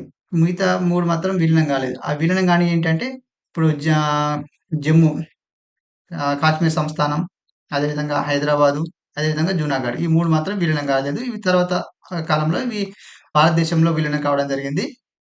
దానికి సంబంధించిన క్వెషన్ కాబట్టి ఇక్కడ first statement. Indian independence act 1947 ప్రకారము స్వదేశీ సంస్థానాలకు భారతదేశం లేదా పాకిస్తాన్‌లో విలీనం కావడం లేదా స్వతంత్రంగా ఉండే అవకాశం ఇవ్వబడింది. యెస్. ఇక్కడ మౌంట్ బాటన్ ప్రణాళికలో మౌంట్ బాటన్ ఏమని పేర్కొన్నాడు తన యొక్క ప్లాన్‌లో అంటే స్వదేశీ సంస్థానాలు స్వతంత్రంగానే ఉండవచ్చు. భారత్‌లో గాని, పాకిస్తాన్‌లో గాని కలవవచ్చు అని అవకాశం ఇవ్వడం జరిగింది. ఇక్కడ ఈ స్టేట్మెంట్ అనేది కరెక్టే. ఇక్కడ సెకండ్ స్టేట్మెంట్. కాశ్మీర్ సంస్థానం విలీన ఒప్పందం అంటే ఇన్‌స్ట్రుమెంట్ ఆఫ్ యాక్సెషన్ ద్వారా భారతదేశంలో అంతర్భాగమైంది అంటున్నాడు. యెస్. ఇది మన భారత రాజ్యాంగం భారతదేశానికి స్వతంత్రం వచ్చినప్పుడు భారతదేశంలో విలీనం కాలేదు. తర్వాత పీరియడ్‌లో మనం 1954లో విలీన ఒప్పందం చేసుకున్నాం కాశ్మీర్‌తో. అప్పుడు మన భారతదేశంలో భాగమైంది. తర్వాత 2019లో మనకు తెలుసు ఇప్పుడు పూర్తి స్థాయి 2 కేంద్రపాలిత ప్రాంతాలుగా మారాయి. ఇక్కడ సెకండ్ స్టేట్మెంట్ కరెక్టే. Third statement. జునాగఢ్ సంస్థానం ప్రజాభిప్రాయ సేకరణ ద్వారా భారతదేశంలో విలీనమైంది అంటున్నాడు. ఇక్కడ జునాగఢ్ సంస్థానం చూసుకున్నట్లయితే అది ప్రజాభిప్రాయ సేకరణ ద్వారా భారతదేశంలో విలీనమైంది. ఇక్కడ ఈ స్టేట్మెంట్ కరెక్టే. ఇక్కడ ఫోర్త్ స్టేట్మెంట్. ఆపరేషన్ పోలో ద్వారా హైదరాబాద్ సంస్థానం భారతదేశంలో విలీనమైనది అంటున్నాడు. యెస్. ఇక్కడ ఆపరేషన్ పోలో 1948లో జరిగింది. 1948 సెప్టెంబర్ 17న ఆపరేషన్ పోలో ద్వారా భారతదేశంలో విలీనమైంది. ఇక్కడ సరైనవేవి అడుగుతున్నాడు కాబట్టి ఇక్కడ అన్ని స్టేట్మెంట్ కూడా సరైనవే. కాబట్టి ఆప్షన్ డి ఆన్సర్ అవుతుంది. ఇక్కడ నైన్త్ క్వెషన్ చూసినట్లయితే 1950లో భారతదేశ రాష్ట్రాల వర్గీకరణకు సంబంధించి ఈ క్రింది వాక్యాలలో సరైనవేవి అంటున్నాడు. ఇక్కడ మన 1950లో రాజ్యాంగం అమలులోకి వచ్చినప్పుడు మౌలిక రాజ్యాంగంలో రాష్ట్రాల యొక్క వర్గీకరణ ఏ విధంగా ఉన్నది? ఇప్పుడేమో 28 రాష్ట్రాలు, 8 కేంద్ర పాలిత ప్రాంతాలుగా ఉన్నాయి కదా ప్రస్తుతానికి. అప్పుడు మరి మరి ఉన్నటువంటి రాష్ట్రాలను, కేంద్ర పాలిత ప్రాంతాలని ఏ విధంగా విభజించారు అని చూసినట్లయితే మౌలిక రాజ్యాంగంలో ఆహ్, రాష్ట్రాలని పార్ట్ ఏ రాష్ట్రాలు, పార్ట్ బి రాష్ట్రాలు, పార్ట్ సి రాష్ట్రాలు, పార్ట్ డి రాష్ట్రాలుగా విభజించడం జరిగింది. ఇక్కడ పార్ట్ ఏ రాష్ట్రాలలో బ్రిటిష్ గవర్నర్ ప్రావిన్స్‌లు అంటే బ్రిటిషు ప్రభుత్వ పాలన కింద ప్రత్యక్షంగా ఉన్నటువంటి రాష్ట్రాలను పార్ట్ ఏలో చేర్చడం జరిగింది. అదేవిధంగా స్వదేశీ సంస్థానాలనేమో పార్ట్ బి కింద చేర్చడం జరిగింది. అదేవిధంగా పార్ట్ సి కింద ఏ రాష్ట్రాలున్నాయంటే చీఫ్ కమిషనరేట్ ప్రాంతాలు. అంటే బ్రిటిష్ యొక్క ప్రత్యక్ష పాలన కింద ఉన్నటువంటి ప్రాంతాలే ఇవి. అదేవిధంగా పార్ట్ డిలో మాత్రం ఒక అండమాన్ నికోబార్ దీవుల యొక్క ఆహ్, మ దాని గురించే పొందుపరచడం జరిగింది. అట్లా తర్వాత వీటిని మార్చి తర్వాత 14 రాష్ట్రాలు, 6 కేంద్ర పాలిత ప్రాంతాలుగా చేయడం జరిగింది. తర్వాత కొన్ని రాష్ట్రాలను కొత్తగా ఏర్పాటు చేసి అట్లా ఇట్లా ఇప్పుడు ప్రస్తుతానికి 28 రాష్ట్రాలు, 8 కేంద్ర పాలిత ప్రాంతాలుగా ఇప్పుడు ప్రస్తుతం మన భారతదేశంలో ఉన్నాయి. ఇక్కడ వీటిలో అన్నీ గూడా మౌలిక రాజ్యాంగంలో రాష్ట్రాల యొక్క వివరాలు పార్ట్ ఏ రాష్ట్రాలు, పార్ట్ బి రాష్ట్రాలు, పార్ట్ సి రాష్ట్రాలు, పార్ట్ డి రాష్ట్రాలుగా వివరించడం జరిగింది. ఇక్కడ అన్ని స్టేట్మెంట్ కూడా ఇక్కడ సరైనవే. కాబట్టి ఆప్షన్ డి ఆన్సర్ అవుతుంది. ఇక్కడ బ్రిటిష్ ప్రావిన్స్‌లు అని చెప్పుకున్నాం. ఈ బ్రిటిష్ ప్రావిన్స్‌లు అంటే ఇప్పుడు మద్రాస్ గానివ్వండి, బాంబే గానివ్వండి, ఇట్లాంటివి అన్నీ గూడా పార్ట్ ఏలో పొందుపరిచారు. ఇక మన స్వదేశీ సంస్థానాలు పార్ట్ బిలో స్వదేశీ సంస్థానాలను పొందుపరచడం జరిగింది. అంటే మన హైదరాబాద్ కూడా ఈ పార్ట్ బిలో ఉండేది అప్పుడు మౌలిక రాజ్యాంగంలో. ఈ తర్వాత చీఫ్ కమిషనర్ ప్రాంతాలు అంటే ఇప్పుడు ఢిల్లీ గానివ్వండి, భోపాల్ గానివ్వండి ఇట్లాంటివి కొన్ని చీఫ్ కమిషనర్ ప్రాంతాలు పార్ట్ సిలో చేర్చడం జరిగింది. ఈ పార్ట్ డిలో ఒక అండమాన్ నికోబార్ దీవి ఉండడం జరిగింది. 10వ క్వెషన్ చూసినట్లయితే భాషా ప్రయుక్త రాష్ట్రాల ఏర్పాటును పరిశీలించుటకు ఏర్పాటు చేసిన కమిటీలు సరైన కాలక్రమాన్ని గుర్తించండి అని అడుగుతున్నాడు. అంటే భాషా ప్రయుక్త రాష్ట్రాలు ఏర్పాటు చేయడం కోసము కేంద్ర ప్రభుత్వం ఏర్పాటు చేసినటువంటి ఆ కమిటీల యొక్క క్రోనాలాజికల్ ఆర్డర్ గుర్తించమని ఈ క్వెషన్ ఇవ్వడం జరిగింది. ఇక్కడ ఎస్కే తార్ కమిటీ అంటున్నాడు, జేవీపీ కమిటీ అంటున్నాడు, కైలాసనాథ్ వాంచు కమిటీ, అదేవిధంగా ఫజల్ కమిషన్. అయితే భాష ప్రయుక్త రాష్ట్రాల ఏర్పాటుకు సంబంధించి కేంద్ర ప్రభుత్వము ఈ కమిటీలను ఏర్పాటు చేసింది. ఎట్లా అంటే ఇప్పుడు 1948లో భాష ప్రయుక్త రాష్ట్రాల ఏర్పాటు అంశానికి సంబంధించి ఒక నివేదిక ఇవ్వమని ఎస్కే తార్ అధ్యక్షతన ఒక కమిటీని ఏర్పాటు చేయడం జరిగింది. అంటే 1948లో ఆ రాజ్యాంగ పరిషత్ యొక్క చైర్మన్ అయినటువంటి బాబు రాజేంద్ర ప్రసాద్ గారు ఈ కమిటీని ప్రకటించారు. మరి ఈ ఎస్కే తార్ కమిటీలో సభ్యులు ఎవరు అంటే ఇక్కడ పన్నాలాల్ జగత్ నారాయణ లాల్ సభ్యులుగా ఎస్కే తార్ అధ్యక్షతన ఈ కమిటీని ఏర్పాటు చేయడం జరిగింది. 1948లో ఈ కమిటీని ఏర్పాటు చేశారు. మరి ఈ కమిటీ ఏమని పేర్కొందంటే భాష ఆధారంగా రాష్ట్రాలను ఏర్పాటు చేయడాన్ని ఇది తిరస్కరించింది. మరి ఏ విధంగా రాష్ట్రాలను ఏర్పాటు చేయాలంది అంటే అక్కడ ఉన్నటువంటి భౌగోళిక పరిస్థితుల ఆధారంగా, అదేవిధంగా ఆర్థిక అంశాలు ఆధారంగా అక్కడ డెవలప్ అవుతారా లేదా అనే అంశాలను క్రైటీరియాగా తీసుకొని రాష్ట్రాలను ఏర్పాటు చేయాలంది. ఓన్లీ భాషను మాత్రమే ప్రాతిపదికన తీసుకోకూడదు. ఓన్లీ భాషను మాత్రమే తీసుకోకూడదు. మిగతా అంశాలు కూడా పరిగణలోకి తీసుకొని ఏర్పాటు చేయాలని ఈ కమిటీ పేర్కొన్నది. అంటే భాషా ప్రయుక్త రాష్ట్రాల ఏర్పాటును ఒక రకంగా తిరస్కరించింది. అయితే అప్పుడు ప్రజలు ఏం చేశారు? వ్యతిరేకించిండ్రు. ఈ కమిటీ యొక్క నివేదికను చాలా వ్యతిరేకించిండ్రు. అంటే వ్యతిరేకత అనేది దేశవ్యాప్తంగా ప్రజల వద్ద నుంచి వ్యతిరేకత ఏర్పడ్డది. అప్పుడు ఏం చేసింది అంటే అప్పుడు జవహర్లాల్ నెహ్రూ, అదేవిధంగా సర్దార్ వల్లభాయ్ పటేలు, తర్వాత పట్టాభి సీతారామయ్యలు ఏం చేశారంటే ఈ ముగ్గురు నేతృత్వంలో ఒక జేవీపీ కమిటీని ఏర్పాటు చేయడం జరిగింది. ఎప్పుడంటే 1948 డిసెంబర్‌లో ఏర్పాటు చేయడం జరిగింది. అంటే ఎప్పుడైతే ఎస్కే తార్ కమిటీ 1948 డిసెంబరులో తన నివేదికను సమర్పించిందో అప్పుడు దేశవ్యాప్తంగా ఆందోళనలు కొనసాగినాయి. ఈ నేపథ్యంలో ఈ జవహర్లాల్ నెహ్రూ, సర్దార్ వల్లభాయ్ పటేల్, పట్టాభి సీతారామయ్యలు కలిసి 1948 డిసెంబర్‌లోనే జేవీపీ కమిటీని ఏర్పాటు చేయడం జరిగింది. ఈ జేవీపీ కమిటీ తన నివేదికలో ఏమని పేర్కొంది అంటే ఇక్కడ భాష ప్రయుక్త రాష్ట్రాల ఏర్పాటును కొంతకాలం వాయిదా వేయాలి. అని పేర్కొంది. భాషా ప్రయుక్త రాష్ట్రాల ఏర్పాటును కొంతకాలం వాయిదా వేయాలి. కాకపోతే ఒక ఆంధ్ర రాష్ట్ర విషయంలో మాత్రం మినహాయింపు ఇస్తున్నామన్నట్లుగా పేర్కొంది. అంటే ఆంధ్ర రాష్ట్రాన్ని ఏర్పడే సుముఖతతో ఇక్కడ ఉన్నట్లుగా నివేదికనివ్వడం జరుగుతుంది. నివేదికనివ్వడం జరుగుతుంది. ఇక తర్వాత మరి ఆంధ్ర రాష్ట్రాన్ని ఏర్పాటు చేయాలి. అప్పుడు పొట్టి శ్రీరాములు, అదేవిధంగా గొల్లపూడి సీతారామ శాస్త్రి ఇట్లాంటి వాళ్ళు ఆమరణ నిరాహార దీక్ష చేయడం జరిగింది.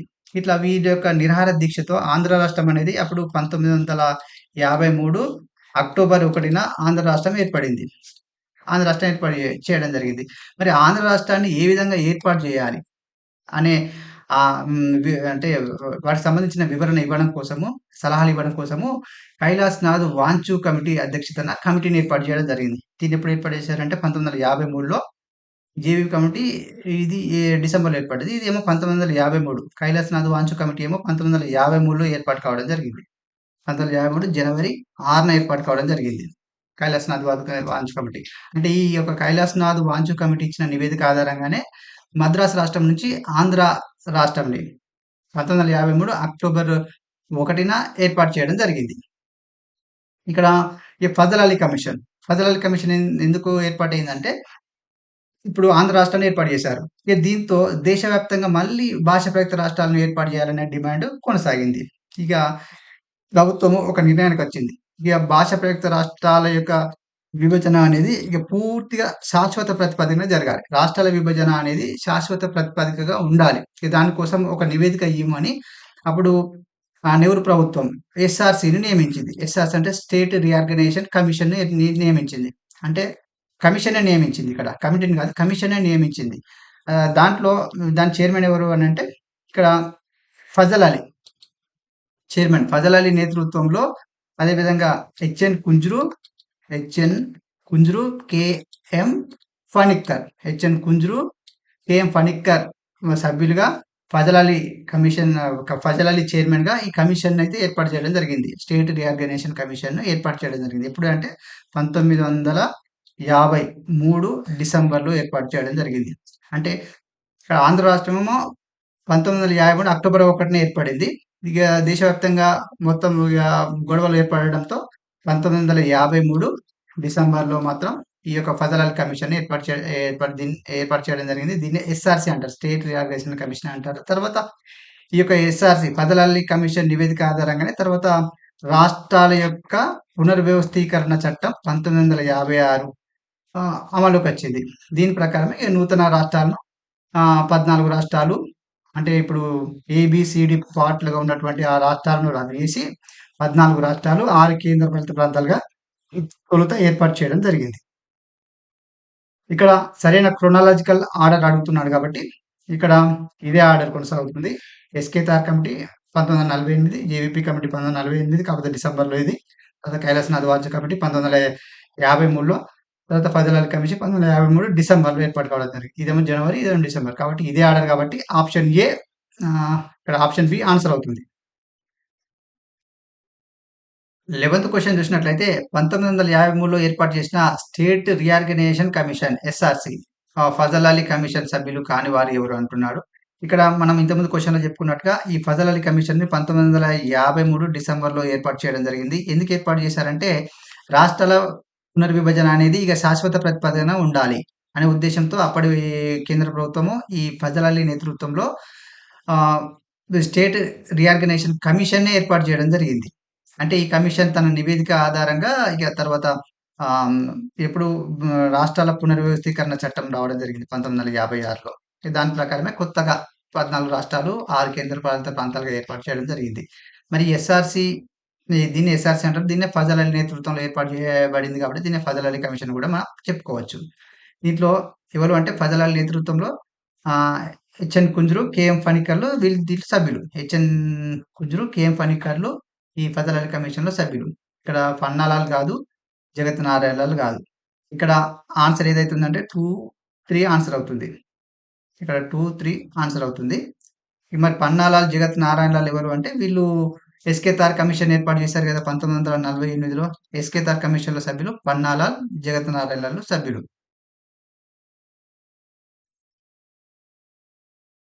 ఇక్కడ సభ్యులు కాని వారెవరు అన్నారు కాబట్టి ఆప్షన్ 1 మరియు ఆప్షన్ 4 ఆన్సర్ అవుతుంది. ఆప్షన్ డి ఇక్కడ ఆన్సర్ అవుతుంది.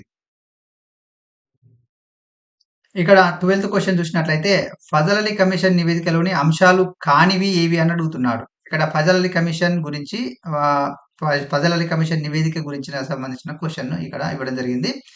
ఇక్కడ ఇక్కడ ఫస్ట్ స్టేట్మెంట్ చూసినట్లయితే భాషా ప్రయుక్త రాష్ట్రాల ఏర్పాటును కొంతకాలం వాయిదా వేయాలని పేర్కొంది. అంటే ఈ కమిషన్ ఏమని నివేదిక ఇచ్చింది అంటే 1953 డిసెంబర్‌లో ఈ కమిషన్ ఫజల్ అలీ కమిషన్ నియమిస్తే ఈ నివేదికను ఎప్పుడు ఇచ్చిందంటే 1955 సెప్టెంబర్ 30న తన నివేదికను ఇచ్చింది. 1955 సెప్టెంబర్ సెప్టెంబర్ 30న తన నివేదికనైతే ఇవ్వడం జరిగింది. తన నివేదికలో ఉన్నటువంటి అంశాలేంటంటే ఏమని పేర్కొందంటే, ఇప్పుడు ఒక భాషని ఒక భాష, ఒక రాష్ట్రం. ఒక భాష, ఒక రాష్ట్రం అనే దాన్ని ఇది తిరస్కరించింది. అంటే ఒక భాషతో ఉన్నటువంటి ఆ ప్రాంతాన్ని ఒకటే రాష్ట్రంగా ఏర్పాటు చేయాల్సిన అవసరం లేదు. ఇంకా కొన్ని రాష్ట్రాలుగా గూడా ఏర్పాటు జేసుకోవచ్చు అన్నట్లుగా. అంటే ఒక భాష, ఒక రాష్ట్రం అనే అంశాన్ని ఇది తిరస్కరించింది. అదేవిధంగా అక్కడున్నటువంటి భౌగోళిక, ఆర్థిక పరిస్థితులను గూడా పరిగణనలోకి తీసుకోవాలంది. అదేవిధంగా పరిపాలనకు సంబంధించినటువంటి అంశాలను కూడా పరిగణనలోకి తీసుకోవాలి. వాళ్ళ యొక్క సంస్కృతి, సంప్రదాయాలను గూడా పరిగణలోకి తీసుకోవాలి. భవిష్యత్తులో అభివృద్ధి చెందే విధంగా ఉండాలి ఆ ప్రాంతం అనేది, ఆ రాష్ట్రం అనేది. అట్లా ఉన్నప్పుడు మాత్రమే విభజించాలి అని ఈ యొక్క ఫజల్ అలీ కమిషన్ తన నివేదికలో పేర్కొంది. ఇక్కడ కొంతకాలం భాష ప్రయుక్త రాష్ట్రాలు ఏర్పడిన భాష ప్రయుక్త రాష్ట్రాన్ని ఇది అంగీకరించలేదు. అంటే ఇండైరెక్ట్‌గా అంగీకరించలేదు అన్నట్టే. అంటే ఒక భాష, ఒక రాష్ట్రంను ఇది తిరస్కరించింది. అంటే ఒక భాష ఉన్నంత మాత్రాన ఒక రాష్ట్రంగా ఏర్పాటు చేయాల్సిన పని లేదు అన్నట్టుగానే ఈ కమిషన్ చెప్పింది. కాకపోతే ఇక్కడ భాష ప్రయుక్త రాష్ట్రాలు ఏర్పడిన కొంతకాలం వాయిదా వేయాలని పేర్కొంది ఏది అనంటే జేవీపీ కమిటీ పేర్కొంది ఈ అంశాన్ని. ఇక్కడ ఈ స్టేట్‌మెంట్ అనేది రాంగ్. సెకండ్ స్టేట్‌మెంట్ ఒక భాష, ఒక రాష్ట్రం అనే సిద్ధాంతాన్ని తిరస్కరించింది. యెస్. ఒక భాష ఉన్నంత మాత్రాన ఒకటే రాష్ట్రం ఏర్పాటు చేయాలని ఏం లేదు. ఆహ్, వేరే వేరే వేరే రాష్ట్రాలు కూడా ఏర్పాటు చేయవచ్చు.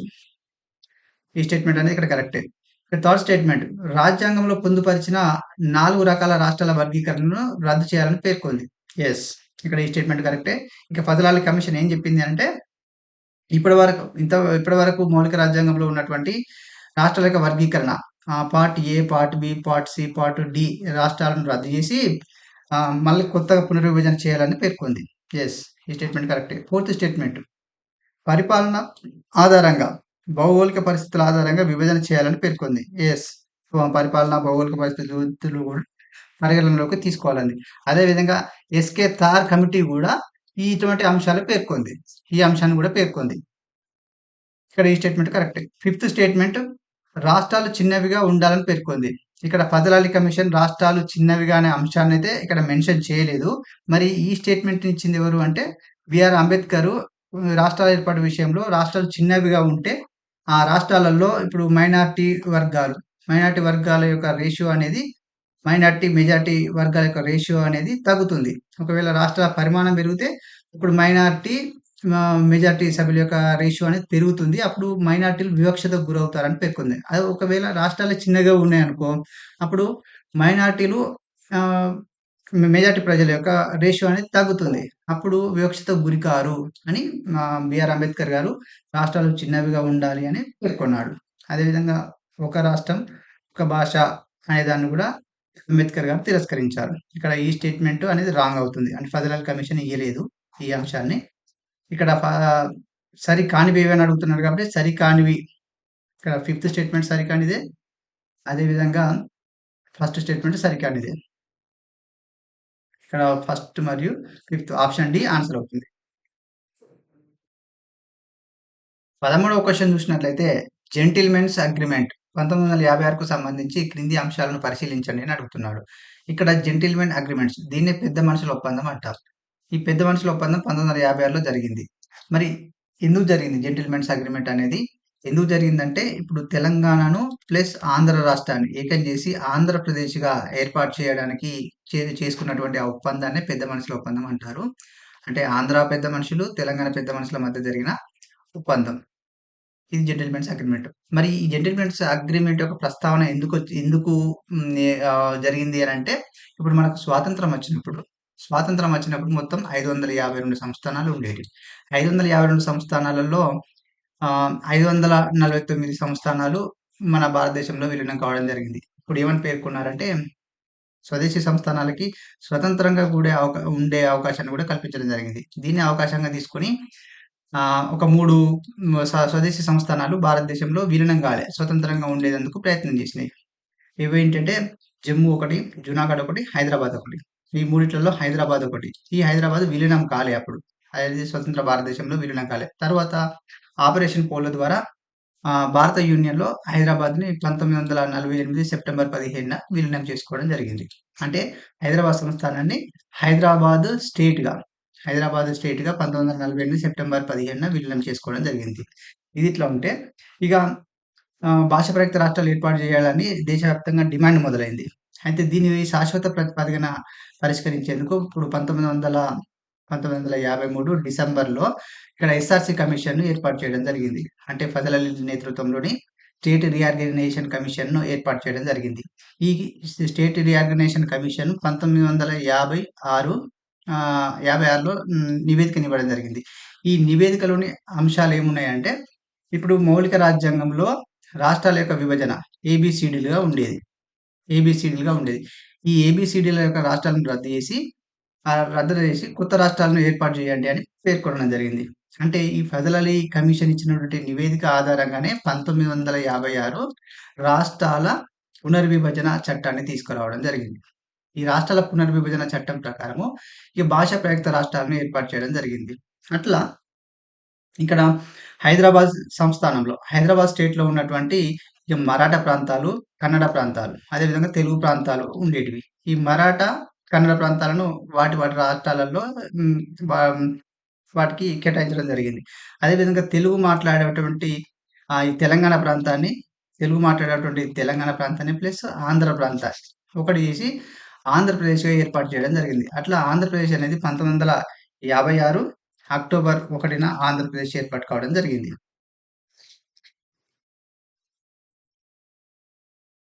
ఇది నవంబర్ 1. 1956 నవంబర్ 1న ఆంధ్రప్రదేశ్ ఏర్పాటు కావడం జరిగింది. ఎట్లా ఏర్పాటు జరిగింది అంటే, ఈ పెద్ద మనుషుల ఒప్పందం ద్వారా. అంటే ఆంధ్ర పెద్ద మనుషులు, తెలంగాణ పెద్ద మనుషులు కలిసి ఢిల్లీలోని దక్కన్ హౌస్‌లో ఆహ్, పెద్ద మనుషుల ఒప్పందం జరిగింది. ఎంత 14 అంశాలపై ఒప్పందం జరిగి, ఆ ఒప్పందం ఆధారంగానే ఆంధ్రప్రదేశ్ ఉమ్మడి రాష్ట్రం అనేది అప్పుడు ఏర్పాటు కావడం జరిగింది. ఎప్పుడంటే 1956 నవంబర్ 1న ఏర్పాటు కావడం జరిగింది. దానికి సంబంధించిన క్వెషన్ ఇది. ఫస్ట్ స్టేట్‌మెంట్ చూసినట్లయితే పెద్ద మనుషుల ఒప్పందం అనేది 1956 ఫిబ్రవరి 20న గోవింద వల్లభ పంత్ సమక్షంలో జరిగింది అంటున్నాడు. ఇక్కడ ఈ స్టేట్‌మెంట్ ఇది కరెక్టే. ఎప్పుడు జరిగింది పెద్ద మనుషుల ఒప్పందం? 1956 ఫిబ్రవరి 20న జరిగింది. ఎక్కడ జరిగింది అంటే ఢిల్లీలోని దక్కన్ హౌస్‌లో, హైదరాబాద్ హౌస్ అని కూడా అంటారు. ఆ ఢిల్లీలోని దక్కన్ హౌస్‌లో జరిగింది. ఇక్కడ గోవింద వల్లభ పంత్ నేతృత్వంలో జరిగింది. అంటే అప్పటి హోం మంత్రిగా పనిచేశాడు. హోమ్ మినిస్టర్‌గా గోవింద వల్లభ పంత్ ఉండేవారు. ఇతని నేతృత్వంలో పెద్ద మనుషుల ఒప్పందం జరిగింది. పెద్ద మనుషుల ఒప్పందం అనేది నేను తర్వాత చెప్తా. ఈ సెకండ్ స్టేట్‌మెంట్. మొత్తం 14 అంశాలపై ఈ ఒప్పందం జరిగిందంటారు. పెద్ద మనుషుల ఒప్పందం అనేది 14 అంశాలపై జరగడం జరిగింది. ఈ స్టేట్‌మెంట్ కరెక్టే. థర్డ్ స్టేట్‌మెంటు ఈ ఒప్పందం 8 మంది పెద్ద మనుషులు సంతకాలు చేశారంటున్నారు ఈ ఒప్పందంపై. ఇక్కడ ఈ ఒప్పందం పైన తెలంగాణకు సంబంధించినటువంటి నలుగురు పెద్ద మనుషులు, ఆంధ్రాకి సంబంధించినటువంటి నలుగురు పెద్ద మనుషులు ఈ 14 అంశాల పైన 14 అంశాలతో కూడుకున్న ఒప్పందం పైన సంతకాలు చేశారు.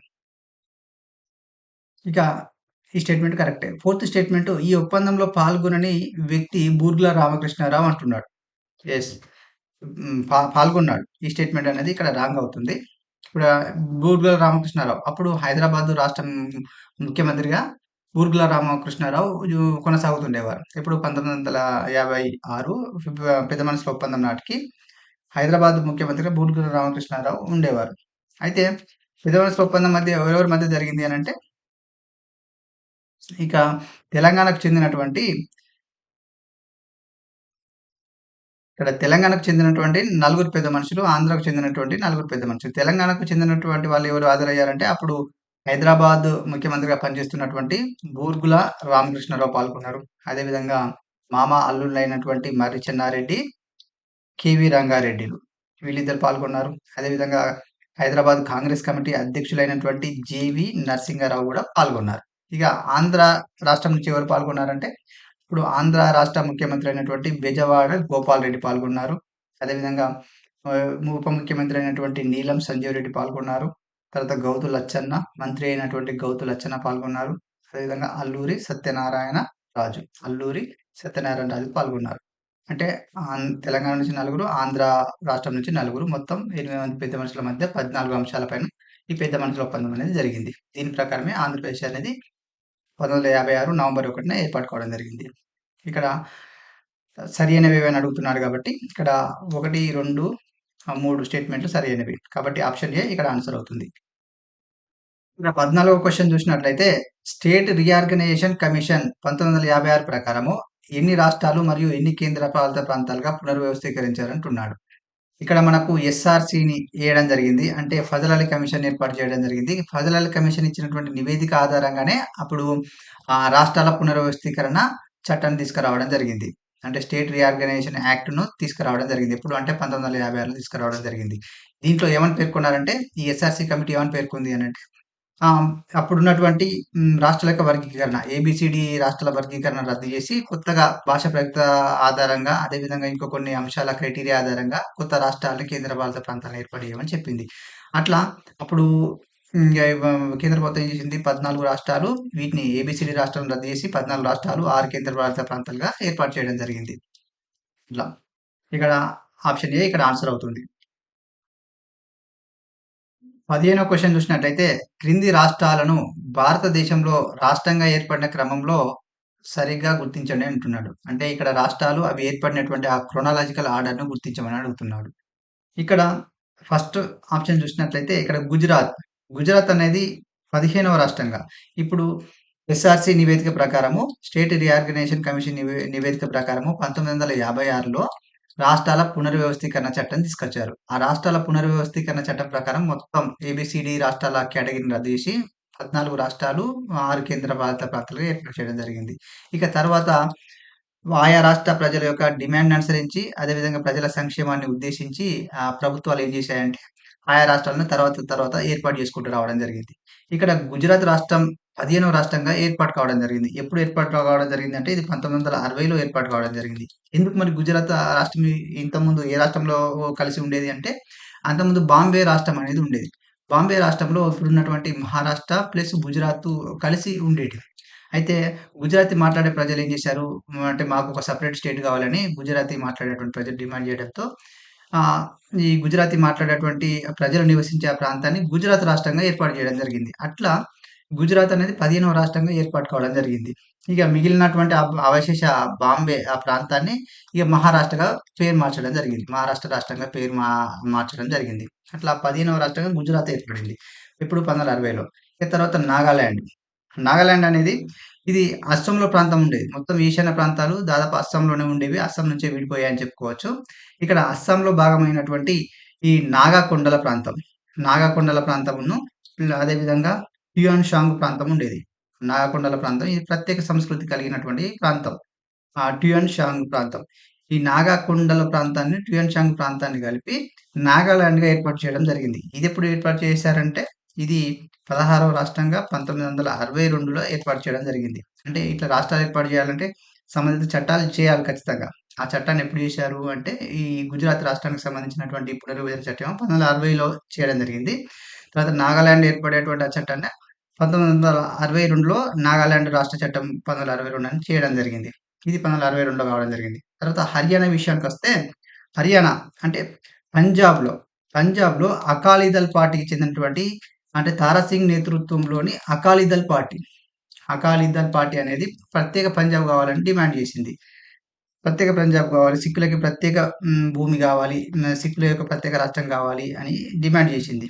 అప్పుడు కేంద్ర ప్రభుత్వం ఏం చేసిందంటే షా కమిషన్ నియమించింది. షా కమిషన్ నియమించింది. షా కమిషన్ నివేదిక ఆధారంగానే ఇప్పుడు పంజాబీ మాట్లాడేటువంటి ప్రాంతాన్ని ఆహ్, దాని ప్రాంతాన్ని పంజాబ్‌గా అదేవిధంగా హిందీ మాట్లాడేటువంటి ప్రాంతాన్ని హర్యానాగా ఏర్పాటు చేయడం జరిగింది. పంజాబీ మాట్లాడేటువంటి ప్రజలతోనే పంజాబీ రాష్ట్రాన్ని ఏర్పాటు చేయడం జరిగింది. అదేవిధంగా హిందీ మాట్లాడేటువంటి ప్రజలతో హర్యానా ఏర్పాటు చేయడం జరిగింది. అట్లా హర్యానా అనేది ఎప్పుడు పంజాబ్ పునర్వ్యవస్థీకరణ చట్టం 1966 ప్రకారం ఏర్పాటు చేయడం జరిగింది. ఇక్కడ హర్యానా అనేది 1966లో ఏర్పాటు కావడం జరిగింది. ఇక హిమాచల్ ప్రదేశ్. హిమాచల్ ప్రదేశ్ అనేది అంతకుముందు ఆహ్, కేంద్రపాలిత ప్రాంతంగా ఉండేది. కేంద్రపాలిత ప్రాంతంగా ఏర్పాటు చేశారు అప్పుడు హిమాచల్ ప్రదేశ్‌ని. అయితే మరి ఇప్పుడు ఇప్పుడు పంజాబ్, హర్యానాలు విభజించిన తర్వాత కొంత ప్రాంతం మిగిలి ఉండేది. ఆ మిగిలి ఉన్నటువంటి ఆ ప్రాంతాన్ని ప్లస్ యూటీగా ఉన్నటువంటి హిమాచల్ ప్రదేశ్ ప్రాంతాన్ని ఈ రెండిటిని కలిపి హిమాచల్ ప్రదేశ్ రాష్ట్రంగా ఏర్పాటు చేయడం జరిగింది. అట్లా హిమాచల్ ప్రదేశ్ రాష్ట్రం ఎప్పుడు ఏర్పాటు చేశారంటే 1970 71 అని చెప్పుకోవచ్చు. 71 అంటే ఆ చట్టం వచ్చిందేమో 1970 వచ్చింది. ఏంటిది హిమాచల్ ప్రదేశ్ రాష్ట్ర చట్టం 1970లో రావడం జరిగింది. 1971లో ఇది ఏర్పాటయింది. అట్లా. అయితే క్రోనాలాజికల్ ఆర్డర్ ఫస్ట్ 15వ రాష్ట్రంగా గుజరాత్, 16వ రాష్ట్రంగా నాగాలాండ్, 17వ రాష్ట్రంగా హర్యానా, 18వ రాష్ట్రంగా హిమాచల్ ప్రదేశ్ ఏర్పాటు కావడం జరిగింది. ఇక్కడ ఆన్సర్ చూసినట్టయితే ఆప్షన్ ఏ ఆన్సర్ అవుతుంది. 16వ క్వెషన్ చూసినట్లయితే ఈశాన్య రాష్ట్రాల పునర్‌వ్యవస్థీకరణ చట్టం 1971 ప్రకారము రాష్ట్రాలుగా ఏర్పరిచిన వాటిని గుర్తించు అని అంటున్నాడు. అంటే 1971లో ఈశాన్య రాష్ట్రాల పునర్‌వ్యవస్థీకరణ చట్టం తీసుకొచ్చారు. దాని ప్రకారం ఏర్పడ్డటువంటి రాష్ట్రాలను గుర్తించమని అడుగుతున్నాడు. ఇక్కడ మణిపూర్, మణిపూర్ చూసినట్లయితే అంతకుముందు దీన్ని కేంద్రపాలిత ప్రాంతంగా ఉండేది. అంతకుముందు కేంద్రపాలిత ప్రాంతంగా ఉండేది. అయితే దీన్ని ఈ ఒక ఈశాన్య రాష్ట్రాల పునర్‌వ్యవస్థీకరణ చట్టం ప్రకారం 1971 మణిపూర్‌ను రాష్ట్ర హోదా ఇవ్వడం జరిగింది.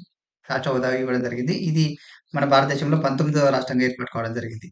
అదేవిధంగా త్రిపుర, త్రిపుర కూడా యూటీగా గుర్తించబడింది అంతకుముందు. తర్వాత దీన్ని ఈ చట్టం ప్రకారం ఒక రాష్ట్ర హోదా ఇవ్వడం జరిగింది త్రిపురకి. ఇది 20 రాష్ట్రంగా ఏర్పాటు చేయడం జరిగింది. తర్వాత మేఘాలయ, మేఘాలయ అనేది అస్సాంలో భాగంగా ఉండేది. ఈ అస్సాం నుంచి ఈ ప్రాంతాన్ని మేఘాలయ ప్రాంతాన్ని విడదీసి దీన్ని 21వ రాష్ట్రంగా ఏర్పాటు చేయడం జరిగింది. ఇక్కడ సిక్కిం అనేది తర్వాత సిక్కిం అనేది 22వ రాష్ట్రంగా ఏర్పడింది. ఇది కరెక్టే. కాకపోతే ఏందంటే ఇది ఈ ఈశాన్య రాష్ట్రాల పునర్‌వ్యవస్థీకరణ చట్టం ప్రకారం ఏర్పడలేదు. కాబట్టి ఈ చట్టం ప్రకారం ఏర్పడింది ఏందంటే సిక్కిం రాష్ట్రం ఏర్పడలేదు. ఇక్కడ వాటిని గుర్తించమని అన్నాడు కాబట్టి ఇక్కడ 1, 2, 3 సరైనవి. కాబట్టి ఇక్కడ ఆప్షన్ ఏ ఆన్సర్ అవుతుంది. 17వ క్వెషన్ చూసినట్లయితే సిక్కిం రాష్ట్ర ఏర్పాటులో భాగంగా చేసిన రాజ్యాంగ సవరణలలో క్రింది వాటిలో సరికానిది ఏవి అని అడుగుతున్నాడు. ఇక్కడ ఫస్ట్ స్టేట్మెంట్ ఏంటంటే 35వ రాజ్యాంగ సవరణ చట్టం 1974, 36వ రాజ్యాంగ సవరణ చట్టం 1975, 53వ రాజ్యాంగ సవరణ చట్టం 1986, 55వ రాజ్యాంగ సవరణ చట్టం 1986 అని అడుగుతున్నాడు అని ఆప్షన్స్ ఇవ్వడం జరిగింది. అయితే సిక్కిం రాష్ట్ర ఏర్పాటులో చేసినటువంటి రాజ్యాంగ సవరణలు అడిగాడు కాబట్టి ఇప్పుడు సిక్కిం రాష్ట్రం అనేది స్వాతంత్రం వచ్చే నాటికి ఒక చోగ్యాల్ వంశస్థుల పాలనలో ఉండేది. అయితే స్వాతంత్రం వచ్చే నాటికి. ఇక స్వాతంత్రం వచ్చిన తర్వాత 1974 ఆ పీరియడ్‌లో ఒక అసోసియేట్ మన భారతదేశంతో ఒప్పందం చేసుకోవడం జరిగింది. ఏమని ఒప్పందం అంటే ఇప్పుడు విదేశీ వ్యవహారాలు గానివ్వండి, రక్షణ గానివ్వండి, సమాచారం సంబంధించినటువంటి ఆ యొక్క విధులని మన దేశానికి అప్పగించడం జరిగింది. ఓన్లీ పరిపాలనకు సంబంధించినటువంటి వివరాలు, ఇక ఓటు హక్కు ఇట్లాంటికి సంబంధించిన వివరాలు రాష్ట్రం ఉంచుకోవడం జరిగింది. ఈ ఒప్పందంతో 1974లో 35వ రాజ్యాంగ సవరణ చట్టం ద్వారా సిక్కిం రాష్ట్రానికి అసోసియేట్ రాష్ట్ర హోదాగా ఇవ్వడం జరిగింది. అంటే ఒక ప్రత్యేక ప్రతిపత్తి అని చెప్పుకోవచ్చు. అసోసియేట్ రాష్ట్ర హోదా ఇవ్వడం జరిగింది. 1974 35వ రాజ్యాంగ సవరణ చట్టం ద్వారా. అప్పుడు మరి మన రాజ్యాంగంలో ఈ సిక్కిం రాష్ట్రానికి సంబంధించి కొన్ని ఆర్టికల్స్‌ని కూడా పొందుపరిచారు. అవేంటంటే ఇప్పుడు 2A ఆర్టికల్‌ని పొందుపరిచారు. అదేవిధంగా 10వ షెడ్యూల్‌లో కూడా ఈ సిక్కిం రాష్ట్రానికి సంబంధించినటువంటి అంశాలు పొందుపరచడం జరిగింది. తర్వాత ఈ 1975లో మళ్ళీ 1975లో ఇగ మన సిక్కింని మన భారతదేశంలో విలీనం చేసుకోవడం జరిగింది. అదే ఎప్పుడు అంటే 36వ రాజ్యాంగ సవరణ చట్టం ద్వారా మన భారతదేశంలో విలీనం చేసుకొని ఒక రాష్ట్ర హోదా ఇవ్వడం జరిగింది. ఈ రాష్ట్ర హోదా ఇవ్వడంతో ఇక్కడ వాటికి ప్రత్యేక అసోసియేట్ హోదా కల్పించినటువంటి ఆర్టికల్స్ ఏవైతే ఉన్నాయో 2A ప్లస్ 10వ షెడ్యూల్‌లో ఉన్నటువంటి సిక్కింకు సంబంధించి పొందుపరిచిన అంశాలు ఏవైతే ఉన్నాయో వీటిని రిమూవ్ చేయడం జరిగింది.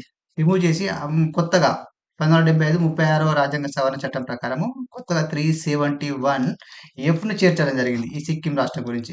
అట్లా సిక్కిం అనేది ఒక ప్రత్యేక రాష్ట్రంగా 1975లో 22వ రాష్ట్రంగా ఏర్పాటు కావడం జరిగింది. 22వ రాష్ట్రంగా ఏర్పాటు చేయడం జరిగింది. ఇక్కడ సిక్కిం రాష్ట్ర ఏర్పాటుకు సంబంధించిన రాజ్యాంగ సవరణలు ఏవంటే 35వ రాజ్యాంగ సవరణ చట్టం, 36వ రాజ్యాంగ సవరణ చట్టం 1975. ఈ 2 స్టేట్మెంట్ ఇక్కడ సరైనవే. ఇక్కడ సరికానివి అడిగాడు కాబట్టి ఇది సరికాదు, ఇది సరికాదు. అంటే 3, 4లు సరికావు. ఇక్కడ ఆప్షన్ బి ఆన్సర్ అవుతుంది. మరి 53వ రాజ్యాంగ సవరణ చట్టం 1986 అదేవిధంగా 55వ రాజ్యాంగ సవరణ చట్టాలు ఇవి దేనికి సంబంధించినయి అంటే ఇవి మిజోరాం రాష్ట్రానికి సంబంధించినయి. మిజోరాం రాష్ట్రానికి సంబంధించింది. ఇదేమో అరుణాచల్ ప్రదేశ్ రాష్ట్రానికి సంబంధించింది.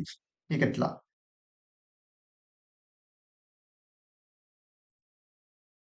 ఈశాన్య రాష్ట్రాలు ఎప్పుడెప్పుడు ఏర్పడ్డాయని చూసుకున్నట్లయితే, ఈ అస్సాం అనేది అంతకుముందు ఇప్పుడు 14 రాష్ట్రాలు, 6 కేంద్రపాలిత ప్రాంతాలుగా ఉన్నప్పుడే అస్సాంని ఏర్పాటు చేశారు. ఇక తర్వాత ఏం ఏర్పాటయిన తర్వాత నాగాలాండ్ ఏర్పడింది. నాగాలాండ్ ఎప్పుడు ఏర్పడిందంటే 1962లో నాగాలాండ్ ఏర్పడింది. ఇక తర్వాత ఈశాన్య రాష్ట్రాల పునర్వ్యవస్థీకరణ చట్టము 1971 ప్రకారం 1972లో 3 రాష్ట్రాలు ఏర్పడ్డాయి. ఏంటిదంటే యూటీలుగా ఉన్నటువంటి ఈ యొక్క మణిపూర్ గానివ్వండి, ప్లస్సు యూటీలుగా ఉన్నటువంటి మణిపూర్ గానివ్వండి, త్రిపుర గానివ్వండి. అదేవిధంగా అస్సాంలో భాగమైనటువంటి మేఘాలయ గానివ్వండి. ఈ 3 రాష్ట్రాలు 1972లో ఏర్పడ్డాయి. ఇక తర్వాత 1986లో 1986లో ఇగో 53వ రాజ్యాంగ సవరణ చట్టం, 55వ రాజ్యాంగ సవరణ చట్టం ప్రకారము ఇక్కడ అరుణాచల్ ప్రదేశ్‌ను, మిజోరంలో ఏర్పడ్డాయి. ఇక్కడ మిజోరం ప్లస్ అరుణాచల్ ప్రదేశ్‌లు ఏర్పడ్డాయి. ఇట్లా ఈశాన్య రాష్ట్రాలు ఏర్పడేటువంటి క్రమం. ఇక సిక్కిం రాష్ట్రమేమో 1975లో 36వ రాజ్యాంగ సవరణ చట్టం ద్వారా సిక్కింకు రాష్ట్ర హోదా ఇవ్వడం జరిగింది. ఈశాన్య రాష్ట్రాలు ఏర్పడేటువంటి తీరు ఇది. 18థ్ క్వెషన్ చూసినట్లయితే క్రింది వాటిలో గోవా, డయ్యూ డామన్‌లకి సంబంధించి సరైనవేవని అడుగుతున్నాడు. ఇక్కడ గోవా, డయ్యూ డామన్‌లకు సంబంధించినటువంటి క్వెషన్ ఇది. వీటిల్లో సరైనవేవి మనం గుర్తించవలసి ఉంటుంది. ఇక్కడ గోవా, డయ్యూ డామన్. అయితే మన భారతదేశానికి స్వతంత్రం వచ్చే నాటికి ఈ గోవా గాని, డయ్యూ డామన్‌లు గాని ఇవి పోర్చుగీస్ వాళ్ళ ఆధీనంలో ఉండేటివి. అయితే వాళ్ళప్పుడు స్వతంత్రం వచ్చినప్పుడు మన భారతదేశంలో వీటిని విలీనం చేయలేదు. మన భారతదేశానికి అప్పగించలేదు. అప్పుడు అవి పోర్చుగీస్ వాళ్ళ ఆధీనంలోనే ఉండేవి. అయితే 1961లో భారత ప్రభుత్వం ఏం చేసింది? ఆపరేషన్ విజయ్, ఆపరేషన్ విజయ్ చేపట్టి ఈ గోవాని, డయ్యూ డామన్‌ని మన భారతదేశంలో విలీనం చేసుకోవడం జరిగింది. అయితే ఇట్లా ఏర్పాటు చేసుకున్నటువంటి ఆ గోవా, డయ్యూ డామన్‌లకి తొలుత వాటికి కేంద్ర పాలిత ప్రాంతాలుగా ఆహ్, ఏ ఏర్పాటు చేయడం జరిగింది. అయితే ఈ 1987లో ఈ గోవాకి రాష్ట్ర హోదా ఇవ్వడం జరిగింది. ఇక డయ్యూ డామన్‌ని అట్లాగే కేంద్ర పాలిత ప్రాంతంగా ఉంచారు డయ్యూ డామన్‌ని. గోవాకేమో రాష్ట్ర హోదాని 1987లో ఇవ్వడం జరిగింది. డయ్యూ డామన్‌ను అట్లనే కేంద్ర పాలిత ప్రాంతంగా ఉంచడం జరిగింది. ఇక అంతకుముందే 1954లో 1954లో మనం ఏది దాద్రా నగర్ హవేలీ మన ఆధీనంలోకొచ్చింది. దాద్రా నగర్ హవేలీ. ఈ దాద్రా నగర్ హవేలీ కేంద్ర పాలిత ప్రాంతంగా ఉండేదప్పుడు. దాన్ని 1961లో యూటీగా దీన్ని మార్చడం జరిగింది.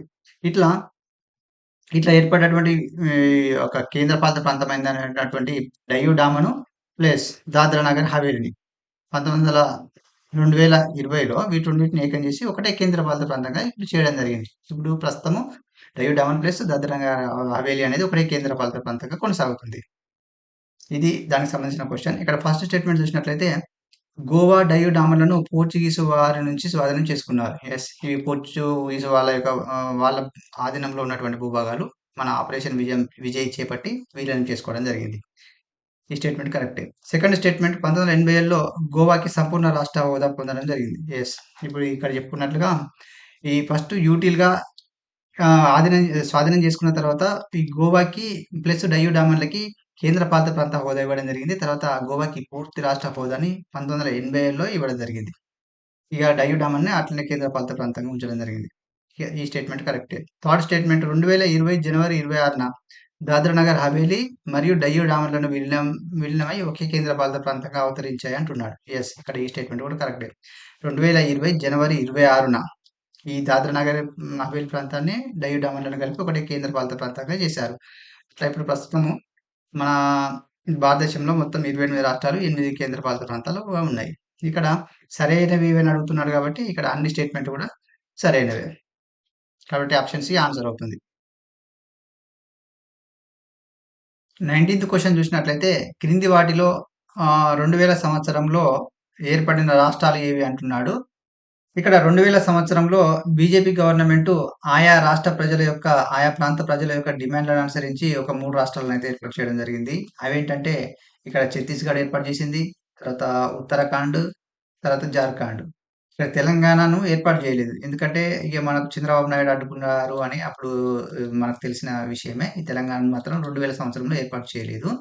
2000 సంవత్సరంలో ఏర్పడింది ఛత్తీస్‌గఢ్. ఛత్తీస్‌గఢ్ ఎక్కడి నుంచి ఏర్పడిందంటే ఇది మధ్యప్రదేశ్ రాష్ట్రం నుంచి విడిపోయింది. విడిపోయి ఛత్తీస్‌గఢ్ ఏర్పడింది. ఉత్తరాఖండ్ అంటే ఇది ఉత్తరప్రదేశ్ రాష్ట్రం నుంచి విడిపోయి ఉత్తరాఖండ్‌గా ఏర్పాటు చేయడం జరిగింది. ఇక జార్ఖండ్ అనేది బీహార్ నుంచి విడిపడి జార్ఖండ్ రాష్ట్రంగా ఏర్పాటు కావడం జరిగింది. ఈ ఛత్తీస్‌గఢ్ ఎన్నో రాష్ట్రంగా అంటే ఇది 26వ రాష్ట్రంగా 26వ రాష్ట్రంగా, తర్వాత ఉత్తరాఖండ్ అనేది 27వ రాష్ట్రంగా, ఇక్కడ జార్ఖండ్ అనేది 28వ రాష్ట్రంగా ఏర్పాటు కావడం జరిగింది. ఇట్లా ఏవి అని అడిగాడు కాబట్టి 2000 సంవత్సరంలో ఏర్పడిన రాష్ట్రాలు ఏవి అని అడిగాడు కాబట్టి 1, 2, 3 రాష్ట్రాలు ఏర్పడ్డాయి. కాబట్టి ఇక్కడ ఆప్షన్ బి ఆన్సర్ అవుతుంది.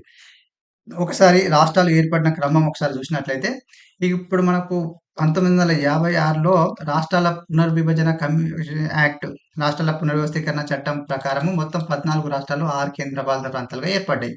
ఇక తర్వాత అప్పుడు 14 రాష్ట్రాలుగా ఉండేది. ఇక తర్వాత 15వ రాష్ట్రంగా మనకు గుజరాత్ ఏర్పడిందని చెప్పుకున్నాము. తర్వాత 16వ రాష్ట్రంగా మనకు నాగాలాండ్ ఏర్పడిందని చెప్పుకున్నాము. 17వ రాష్ట్రంగా 17వ రాష్ట్రంగా హర్యానా ఏర్పడిందని చెప్పుకున్నాం. తర్వాత 18వ రాష్ట్రంగా హిమాచల్ ప్రదేశ్ ఏర్పడిందని చెప్పుకున్నాం. ఇక తర్వాత ఈశాన్య రాష్ట్రాల చట్టం ప్రకారము ఆహ్, మనకు ఏమేమి ఏర్పడ్డాయి? అంటే త్రిపుర మణిపూర్ ఏర్పడింది. మణిపూర్. మణిపూర్ ఏమో 19వ రాష్ట్రంగా ఏర్పడింది. తర్వాత 20 త్రిపురనేమో 20 రాష్ట్రంగా ఏర్పడింది. 20 తర్వాత 21వ రాష్ట్రంగానేమో హ్మ్, ఇది మేఘాలయ ఏర్పడింది. మేఘాలయ 21వ రాష్ట్రంగా ఏర్పడింది. తర్వాత 22వ రాష్ట్రంగా సిక్కిం ఏర్పడింది. తర్వాత 23వ రాష్ట్రంగా ఇక్కడ ఈశాన్య రాష్ట్రమైనటువంటి మిజోరాం ఏర్పడింది. మిజోరాం ఏర్పడింది. తర్వాత 24వ రాష్ట్రంగా అరుణాచల్ ప్రదేశ్ రాష్ట్రం ఏర్పడింది. తర్వాత 25వ రాష్ట్రంగా ఇక్కడ గోవాకు రాష్ట్ర హోదాను కల్పించడం జరిగింది. తర్వాత 26వ రాష్ట్రంగా ఇక్కడ ఛత్తీస్‌గఢ్ ఏర్పడింది. 27వ రాష్ట్రంగా ఉత్తరాఖండ్. 28వ రాష్ట్రంగా జార్ఖండ్. ఇక్కడ 29వ రాష్ట్రంగా తెలంగాణ ఇప్పుడు ప్రస్తుతానికి. ఆ! అయితే ఇప్పుడు ప్రస్తుతం 28 ప్లస్ 8 ఉన్నాయనుకున్నాం గదా! ఇక్కడ అయితే జమ్మూ కాశ్మీర్ రాష్ట్రాన్ని 2 యూటీలుగా విభజించారు కాబట్టి, ఒక రాష్ట్ర హోదా తగ్గింది. మొత్తం అట్లా ఇప్పుడు ప్రస్తుతం 28 రాష్ట్రాలు, 8 కేంద్రపాలిత ప్రాంతాలు కావడం జరిగింది. 20వ క్వెషన్ చూసినట్లయితే ఆంధ్రప్రదేశ్ పునర్వ్యవస్థీకరణ చట్టం 2014కు సంబంధించి క్రింది వాటిలో సరికానిది ఏది అని అడుగుతున్నాడు. అంటే ఆంధ్రప్రదేశ్ పునర్వ్యవస్థీకరణ చట్టం ఎట్లా రూపొందింది? అంటే ఆ బిల్లు ఎట్లా పాస్ అయింది? ఎప్పుడు పెట్టారు? లోక్‌సభలో ఎప్పుడు ఆమోదం పొందింది? రాజ్యసభలో ఎప్పుడు ఆమోదం పొందింది? రాష్ట్రపతి చేత ఎప్పుడు ఆమోదం పొందింది? అదేవిధంగా అపాయింటెడ్ డేట్‌గా ఎప్పుడు నిర్ణయించారనే దానిపైన క్వెషన్ ఇవ్వడం జరిగింది. ఇక్కడ ఫస్ట్ స్టేట్‌మెంట్ చూసినట్లయితే తెలంగాణ బిల్లుపై లోక్‌సభలో ఆమోదం ఎప్పుడు జరిగింది? 2014 ఫిబ్రవరి 18 జరిగింది అంటున్నాడు. యెస్, ఇక్కడ ఈ స్టేట్‌మెంట్ ఇది కరెక్టే. ఇక సెకండ్ చూసినట్లయితే తెలంగాణ బిల్లుపై రాజ్యసభ ఆమోదం, తెలంగాణ బిల్లు పైన రాజ్యసభ ఆమోదం ఎప్పుడు తెలిపిందంటే 2014లోనే ఫిబ్రవరి 20న రాజ్యసభలో ఆమోదం తెలపడం జరిగింది. ఈ స్టేట్మెంట్ కరెక్టే. ఇక థర్డ్ స్టేట్మెంట్ చూస్తే తెలంగాణ బిల్లు పైన రాష్ట్రపతి సంతకము ఎప్పుడు చేశారు? అంటే 2014 మార్చ్ 1న చేయడం జరిగింది. ఈ స్టేట్మెంట్ కూడా కరెక్టే. ఇక్కడ ఫోర్త్ స్టేట్మెంట్ చూసినట్లయితే తెలంగాణ అపాయింటెడ్ డేగా ఎప్పుడు నిర్ణయించారంటే 2014 జూన్ 2న తెలంగాణ అపాయింటెడ్ డేగా నిర్ణయించడం జరిగింది. ఈ స్టేట్మెంట్ కూడా కరెక్టే. ఇక్కడ సరికానిది ఏది అని అడుగుతున్నాడు కాబట్టి ఇక్కడ అన్ని సరైనవే. సరికానిది ఏది కాదు కాబట్టి ఆప్షన్ డి ఇక్కడ ఆన్సర్ అవుతుంది. ఇలా 21వ క్వెషన్ చూసినట్లయితే జమ్మూ కాశ్మీర్ పునర్వ్యవస్థీకరణ చట్టం 2019కి సంబంధించి క్రింది అంశాలను పరిశీలించండి అని అడుగుతున్నాడు. ఇక్కడ జమ్మూ కాశ్మీర్ యొక్క పునర్వ్యవస్థీకరణ చట్టం. అయితే ఈ జమ్మూ కాశ్మీర్ విషయం ఎట్లా ఏర్పడింది అని చూసినట్లయితే మనకు స్వతంత్రం వచ్చినప్పుడు ఇది రాజా హరి సింగ్ నేతృత్వంలో ఒక స్వదేశీ సంస్థానంగా కొనసాగుతుండేది. అంటే ఇది భారత యూనియన్‌లో విలీనం కాలేదు. అయితే తర్వాత ఏమైంది? భద్రతా ఆహ్, నేపథ్యం దృష్ట్యా రాజా హరి సింగ్ గారు మన భారత ప్రభుత్వంతో ఒప్పందం చేసుకోవడం జరిగింది. ఏంటంటే ఇప్పుడు విదేశీ వ్యవహారాలు, కమ్యూనికేషన్ ఇట్లాంటియి సంబంధించిన భద్రత, ఇట్లాంటికి సంబంధించిన అంశాలు మన భారత్‌కి అప్పగించారు. అదేవిధంగా వాళ్ళ యొక్క స్వయం పరిపాలనకు సంబంధించిన అంశాలు వాళ్ళ దగ్గరే ఉంచుకున్నారు. అంటే ఇట్లా 1954లో ఒప్పందం చేసుకోవడం జరిగింది. అంటే అప్పుడు మన భారత ప్రభుత్వం కూడా ఒప్పుకొని వాళ్ళకి వాళ్ళు స్వయంగా పరిపాలించుకోవడానికి స్వయం ప్రతిపత్తినైతే కల్పించడం జరిగింది. అంటే రాష్ట్రపతి ఉత్తర్వు ద్వారా ఆర్టికల్ 370లో జమ్మూ కాశ్మీర్ యొక్క ప్రత్యేక ప్రతిపత్తిని ఆహ్, పేర్కొనడం జరిగింది. అంటే వాళ్ళే స్వయంగా పరిపాలించుకునే అంశాలు ఈ ఆర్టికల్ 370లో పొందుపరిచారు. అదేవిధంగా అక్కడ జమ్మూ కాశ్మీర్‌లో నివసించేటువంటి ప్రజలకి ఉండేటువంటి ప్రత్యేక హక్కుల గురించిన అంశాలు 35 ఏలో పేర్కొనడం జరిగింది. అంటే జమ్మూ కాశ్మీర్ ప్రజలకు ఉండేటువంటి ప్రత్యేక హక్కులు. అంటే ఇతర లో ఉన్నటువంటి ప్రజల హక్కులు గాకుండా జమ్మూ కాశ్మీర్‌లో ఉన్నటువంటి ప్రజలకు ప్రత్యేక హక్కులుంటాయి. ఆ హక్కుల్ని 35 ఏలో పేర్కొనడం జరిగింది. అంటే ఆస్తి హక్కు ఇట్లాంటివి. అక్కడనే ప్రభుత్వ ఉద్యోగాలు పొందే అటువంటి హక్కు ఇట్లాంటివి సంబంధించినయి 35 ఏలో పేర్కొనడం జరిగింది. అట్లా రాష్ట్రపతి ఉత్తర్వు ద్వారా 1954లో జమ్మూ కాశ్మీర్ రాష్ట్రానికి ఆహ్, స్ ప్రత్యేక ప్రతిపత్తిని ఇవ్వడం జరిగింది.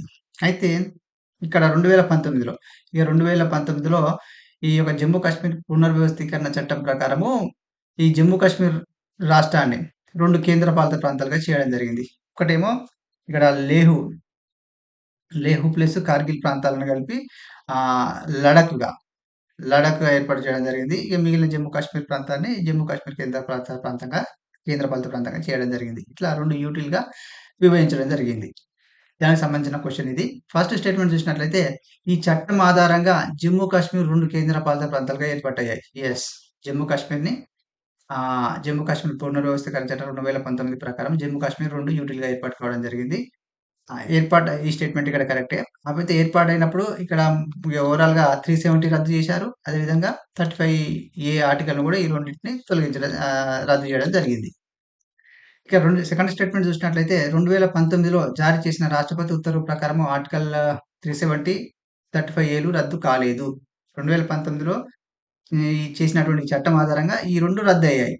ఇక ఈ 2 ఆర్టికల్స్ వాళ్ళకు ప్రత్యేక ప్రతిపత్తిని తెలిపేటువంటి 2 ఆర్టికల్స్ కూడా రద్దయ్యాయి. ఏవైతే 1954లో రాష్ట్రపతి ఉత్తర్వు ద్వారా చేర్చిన అంశాలు, వాళ్ళ ప్రత్యేక ప్రతిపత్తిని కల్పిస్తూ చేర్చిన అంశాలు ఏవైతే ఉన్నాయో, వాటిని ఈ యొక్క జమ్మూ కాశ్మీర్ పునర్వ్యవస్థీకరణ చట్టం 2019 మళ్ళీ రాష్ట్రపతి ఉత్తర్వు ద్వారానే వాటిని రద్దు చేయడం జరిగింది. 2019లో. ఈ స్టేట్‌మెంట్ కరెక్టే. ఈ స్టేట్‌మెంట్ రాంగ్ ఇక్కడ. రద్దు కాలేదంటే రద్దయ్యాయి. ఈ స్టేట్‌మెంట్ రాంగ్. తర్వాత థర్డ్ స్టేట్‌మెంట్ చూసినట్లయితే జమ్మూ కాశ్మీర్ పునర్వ్యవస్థీకరణ చట్టం 2019 అక్టోబర్ 31 నుంచి అమలుకొచ్చింది అంటున్నాడు. యెస్. ఇక్కడ ఎప్పటి నుంచి అమలుకొచ్చిందంటే 2019 అక్టోబర్ 31 నుంచి అమలుకొచ్చింది. ఈ చట్టం ఆధారంగా జమ్మూ కాశ్మీర్ 2 యూటీలుగా విభజితమైంది. ఈ స్టేట్‌మెంట్ ఇక్కడ కరెక్టే. పై వాటిలో సరైనవి అంటున్నాడు కాబట్టి సరైనది 1, 3 సరైనవి. ఇక్కడ ఆప్షన్ బి ఆన్సర్ అవుతుంది. ఇక్కడ 22వ క్వెషన్ చూసినట్లయితే భారతదేశంలోని రాష్ట్రాల పేర్ల మార్పుకి సంబంధించి క్రింది జాబితాలను జతపరచండి అని అడుగుతున్నాడు. ఇక్కడ ఒక సైడ్ ఏమో పాత పేరు ఇవ్వడం జరిగింది. ఒక సైడ్ ఏమో కొత్త పేరు ఇవ్వడం జరిగింది. అయితే ఇక్కడ రాష్ట్రాల యొక్క పేర్లు మార్పు అనేది రాష్ట్రాల పునర్వ్యవస్థీకరణ కిందకే వస్తుంది. అంటే రాష్ట్రాల యొక్క పునర్వ్యవస్థీకరణ చేసే అధికారము రాజ్యాంగం పార్లమెంట్‌కి కల్పించింది. అంటే ఆర్టికల్ 3 ప్రకారం ఇదంతా చేయడం జరుగుతుంది. అంటే రాష్ట్రాల యొక్క పునర్వ్యవస్థీకరణ చేయడం జరుగుతుంది. అంటే భారత యూనియన్‌లో ఉన్నటువంటి భూభాగాలకు సంబంధించిన పునర్వ్యవస్థీకరణ చేసేటువంటి అధికారము పార్లమెంట్‌కి ఉందని తెలిపే ఆర్టికల్ 3కి తెలపడం జరుగుతుంది. రాష్ట్రాలు పునర్వ్యవస్థీకరణ చేయాలంటే పార్లమెంటు సాధారణ చట్టం చేస్తే సరిపోతుంది. సాధారణ చట్టం ద్వారా ఈ మార్పులను చేయవచ్చు. అట్లా హ్మ్. పేర్ల మార్పు గూడా పార్లమెంట్ సాధారణ చట్టంతో పేర్లు మార్చవచ్చు. ఇట్లా ఒకసారి ఏ రాష్ట్రాల పేర్లు మార్చడం జరిగిందంటే, ఇక్కడ యునైటెడ్ ప్రావిన్స్ పేరుని ఇక్కడ ఉత్తరప్రదేశ్‌గా పేరు మార్చడం జరిగింది. అదేవిధంగా మద్రాస్ రాష్ట్రం పేరుని తమిళనాడుగా మార్చడం జరిగింది. ఉత్తరాంచల్ రాష్ట్రం పేరుని ఉత్తరాఖండ్‌గా మార్చడం జరిగింది. ఒరిస్సా రాష్ట్రం పేరుని ఒడిశాగా మార్చడం జరిగింది. ఇక్కడ సరైన జత ఏది అనంటే ఏ3. ఏ3, బి1, సి2, డి4. ఇక్కడ ఆప్షన్ ఏ ఆన్సర్ అవుతుంది. ఇటీవల కేరళ రాష్ట్రంను కూడా కేరళంగా కేరళ రాష్ట్రాన్ని కూడా కేరళంగా మార్చే ప్రక్రియకు క్యాబినెట్ ఆమోదం తెలిపింది. ఇక తదుపరి పార్లమెంట్‌లో ప్రవేశపెట్టడమే తదుపరిగా మిగిలి ఉంది. ఇది ఫ్రెండ్స్ భారత యూనియన్‌కి సంబంధించిన కొన్ని ముఖ్యమైన ప్రశ్నలు, వాటికి సంబంధించినటువంటి వివరణ. వ్యూవర్స్‌కి ఒక చిన్న రిక్వెస్టు. మీకు సబ్జెక్ట్ ఒకసారి రివిజన్ అవుతుందన్న ఉద్దేశ్యంతో ఈ క్వెషన్స్‌కి, ఆన్సర్స్‌కి ఇట్లా ఎక్స్‌ప్లనేషన్ ఇవ్వడం జరుగుతుంది. ఇంకేమైనా సలహాలు ఇవ్వదలుచుకుంటే కామెంట్ రూపంలో మీ యొక్క అమూల్యమైన సలహాలు ఇవ్వవలసిందిగా కోరుతున్నాను. ఈ వీడియో గనుక మీకు నచ్చినట్లయితే లైక్ చేసి సబ్స్క్రైబ్ చేసుకోండి.